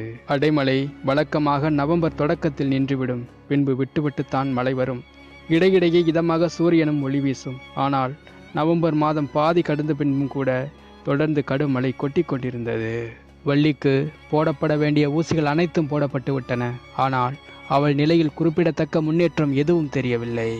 டாக்டர் கருப்பனிடம் வள்ளி எழுந்து நடமாட முடியாத நிலையை நெருங்கி கொண்டிருக்கிறாள் என்றார். கூடவே அவளை இனியும் வேலை செய்ய அனுமதிப்பது ஆபத்தாக முடியும் என்றும் எச்சரிக்கை செய்தார். அன்றிரவு வள்ளியை பார்ப்பதற்காக கோல் மேஸ்திரி வந்தான். டாக்டர் உடனடியாக வள்ளியை மருத்துவமனையில் சேர்க்க வேண்டுமென்று சொல்லியுள்ளதாக கருப்பன் கூறினான். இன்னொரு வாரமும் அவளால் வேலை செய்ய முடியாதா என்று எரிச்சலுடன் கேட்டான் மேஸ்திரி. இவளால் நடக்கவே முடியல. இவ எப்படி கொழுந்துகிள்ளுவா என்று கருப்பன் சொல்ல, நல்லா கடன்ல கடந்து அவஸ்தைப்படு என்று சொல்லி மேஸ்திரி கோபத்துடன் வெளியேறினான். கருப்பன் வள்ளியை மருத்துவமனைக்கு அழைத்து சென்றான். டாக்டர் வள்ளிக்கு ஒரு படுக்கையை அளித்து அங்கேயே உணவு அளிக்கப்படும் என்றும் தனது அனுமதி இல்லாமல் வேறெந்த உணவையும் அவளுக்கு தந்துவிடக்கூடாது என்றும் கண்டிப்பாக கூறிவிட்டார். சிகிச்சைக்கும் ஓய்விற்கும் பிறகு வள்ளியின் உடல்நிலையில் முன்னேற்றம் ஏற்படுவதற்கான அறிகுறிகள் தெரிந்தன. கருப்பன் அடைந்த சந்தோஷத்திற்கு அளவே இல்லை. கணக்கு எப்போ முடிக்க போறாங்க வள்ளி கேட்டாள். ஜனவரி மாதம் நடுவுலன்னு மேஸ்திரி எங்ககிட்ட சொல்கிறான். முருகன் தான் என்னை இந்த நோயிலிருந்து காப்பாற்றணும். 1 மாதத்துக்குள்ளே வீட்டுக்கு போயிடலாம். எவ்வளவு சந்தோஷமாக இருக்கும். ஊரில் பட்டினி கிடந்தாலும் சரி, இங்கே திரும்பி வரவே கூடாது என்றாள் வள்ளி. எவனோ முன்பின் தெரியாத ஒருத்தனை நம்பி ஏமாந்து முட்டாள்தனமா ஊரை விட்டு வந்துட்டோம். இனிமே அப்படி செய்யவே கூடாது என்றான் கருப்பன். மேஸ்திரி சங்கரபாண்டியனும் அவனது உதவியால் திருமலையும் இரவு நேரத்தில் சங்கரபாண்டியனின் அறையில் உட்கார்ந்து அலுவலகத்தில் இருந்து கொடுக்கப்பட்ட தொழிலாளர்களின் கணக்கு வழக்குகளை பார்த்து கொண்டிருந்தார்கள். கருப்பன் வள்ளியோட கணக்கை கொஞ்சம் பாருங்கண்ணே. அவ ஆஸ்பத்திரிக்கு போய் 2 வாரம் ஆச்சு. கடன் ஏறி போயிருக்கும்னு நினைக்கிறேன் என்றான் திருமலை. அக்டோபரில் அவள் 15 நாள் வேலை செஞ்சிருக்கா. நவம்பரில் 10 நாள். டிசம்பரில் வேலையே செய்யலை. ஆனால் கருப்பன் 1 நாள் கூட விடாமல் வேலை செஞ்சுக்கிட்டே இருந்திருக்கிறான். அவன் ஒரு நல்ல கூலிடா. அவனை அடுத்த வருஷமும் வச்சுக்க பார்க்கணும். ஒரு வேளை அவங்க ஊருக்கு போனாலும் திரும்பி இங்கே கொண்டாட பார்க்கணும். அந்த பையக்கிட்ட இனிமேல் நல்லபடியாக நடந்துக்க என்றான் சங்கரபாண்டியன். வள்ளி இங்கே திரும்பியே வரமாட்டா. கருப்பனையும் வரவிட மாட்டான்னு தான் நான் நினைக்கிறேன். ஆனா அவ பிழைப்பாளான்னு தெரியலையே. அவ ஆபத்தான நிலையில இருக்கான்னு கருப்பன்கிட்ட டாக்டர் சொன்னதா சொல்றாங்க. கருப்பன் துக்கத்திலேயே மூழ்கி போய் கிடக்குறான். ஆமா, அந்த டாக்டர் என்கிட்டயும் அப்படித்தான் சொன்னா. அவ செத்தா அதுக்கு நான் தான் பொறுப்புன்னு வேற சொன்னான். இங்க நான் கூட்டிட்டு வராட்டி கருப்பனும் வள்ளியும் ரொம்ப நாளைக்கு முன்னாடியே சோறு இல்லாம செத்திருப்பாங்க என்றான் சங்கரபாண்டியன். கருப்பன் டாக்டரிடம் சென்று வள்ளியின் நிலையில் ஏதாவது முன்னேற்றம் தெரிகிறதா என்று விசாரித்தான். அவன் நிலைமை மோசமடையல, அதுவே ஒரு ஆறுதலான விஷயம்தான் என்றார் டாக்டர். டிசம்பர் 24ஆம் தேதி விடுமுறை என்பதால் கருப்பன் நாள் முழுவதும் மருத்துவமனையிலேயே இருந்தான். ஒரு நிமிடம் கூட வள்ளியை விட்டு அகலவில்லை. எல்லோரும் பண்டிகையை வீட்டில் கொண்டாட வேண்டும் என்ற விருப்பத்துடன் டிஸ்சார்ஜ் வாங்கி கொண்டு சென்று விட்டதால் மருத்துவமனை வெறிச்சு ஓடி கிடந்தது. வள்ளியின் நிலைமை மோசமானதாக இருந்ததால் டாக்டர் அவளை மட்டும் அனுப்ப மறுத்து விட்டார். எல்லாரும் பண்டிகை கொண்டாடுறாங்க, நான் மட்டும் தனியாக இங்கே கிடக்கேன். வள்ளி கண் கலங்கினாள். உனக்கு மட்டும் நல்லபடி ஆயிடுச்சுன்னா மாரியம்மனுக்கு எஸ்டேட்டில் இருக்கிறதுலையே நல்ல சேவலா பார்த்து பழி கொடுக்குறேன்னு வேண்டிக்கிட்டு இருக்கேன். கருப்பன் உணர்ச்சி வசப்பட்டு அழுத்தி சொன்னான். வழிச்செலவுக்கு போதுங்கிற பணம் இருக்கும்னு நினைக்கிறியா மாமா? ஆமாம், திருமலை மேஸ்திரி கிட்ட கேட்டேன். உனக்கு 10 ரூபா கடன் இருக்கான், எனக்கு 35 ரூபா வர வேண்டியிருக்கு. அதனால கையில் 25 ரூபா கிடைக்கும் வள்ளி. கருப்பன் ஆதரவாக பேசினான். உன்னோட வீட்டுக்கு வரத்துக்கு வேணுங்கிற உடல் பலத்தையும் நல்ல சுகத்தையும் அந்த முருகன் தான் எனக்கு கொடுப்பான். ஒவ்வொரு நாளாக எண்ணிக்கிட்டே இருக்கேன் வள்ளி. கணக்கு முடிக்கிறதுக்கு இன்னும் 20 நாள் இருக்கு. அப்பா அம்மா நம்மளை பார்த்தா எவ்வளவு சந்தோஷப்படுவாங்க தெரியுமா?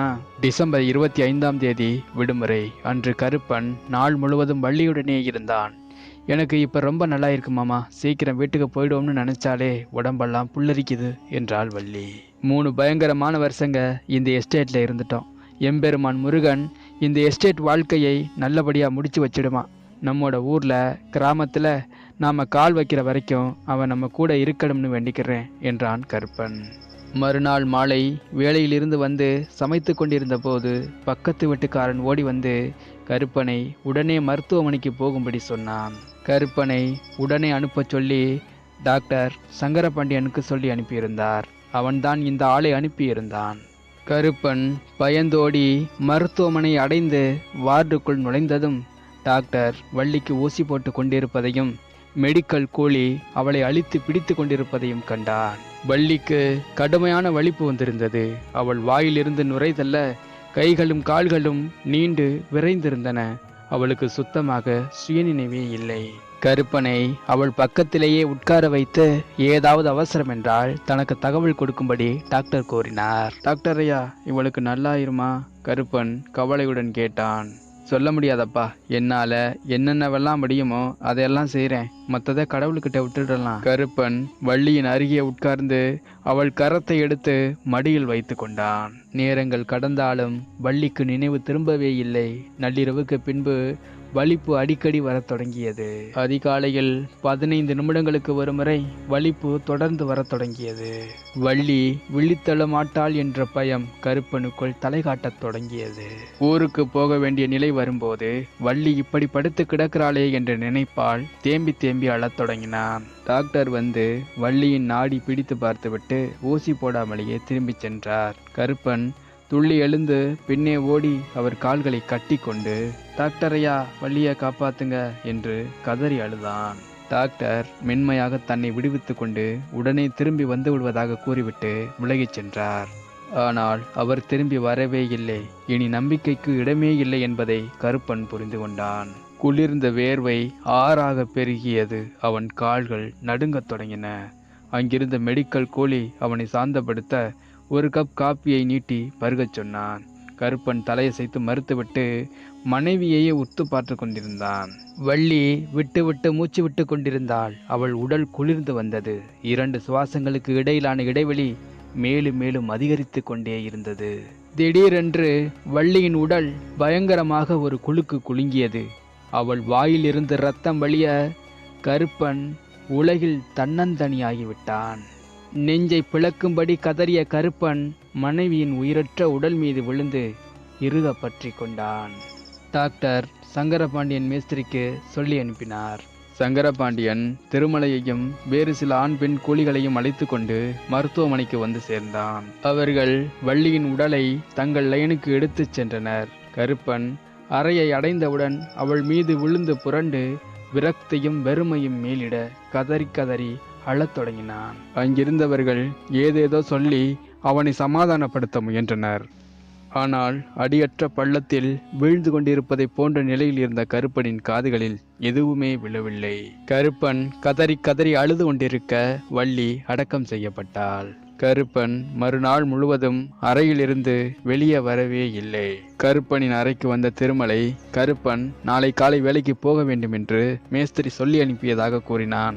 இறுதிச் சடங்குக்கு ஏராளமான பணம் செலவாகிவிட்டது. எவ்வளவு முடியுமோ அவ்வளவு விரைவாக வேலைக்கு போகாவிட்டால் திரும்பவும் கடனில் மாட்டிக்கொள்வான் என்றும் சொல்லிவிட்டு போனான். அரை தூக்கத்தில் புரண்டு கொண்டிருந்தவனுக்கு விடியற்காலை ஆழ்ந்த உறக்கம் வந்தது. அதில் ஒரு கனவும் வந்தது.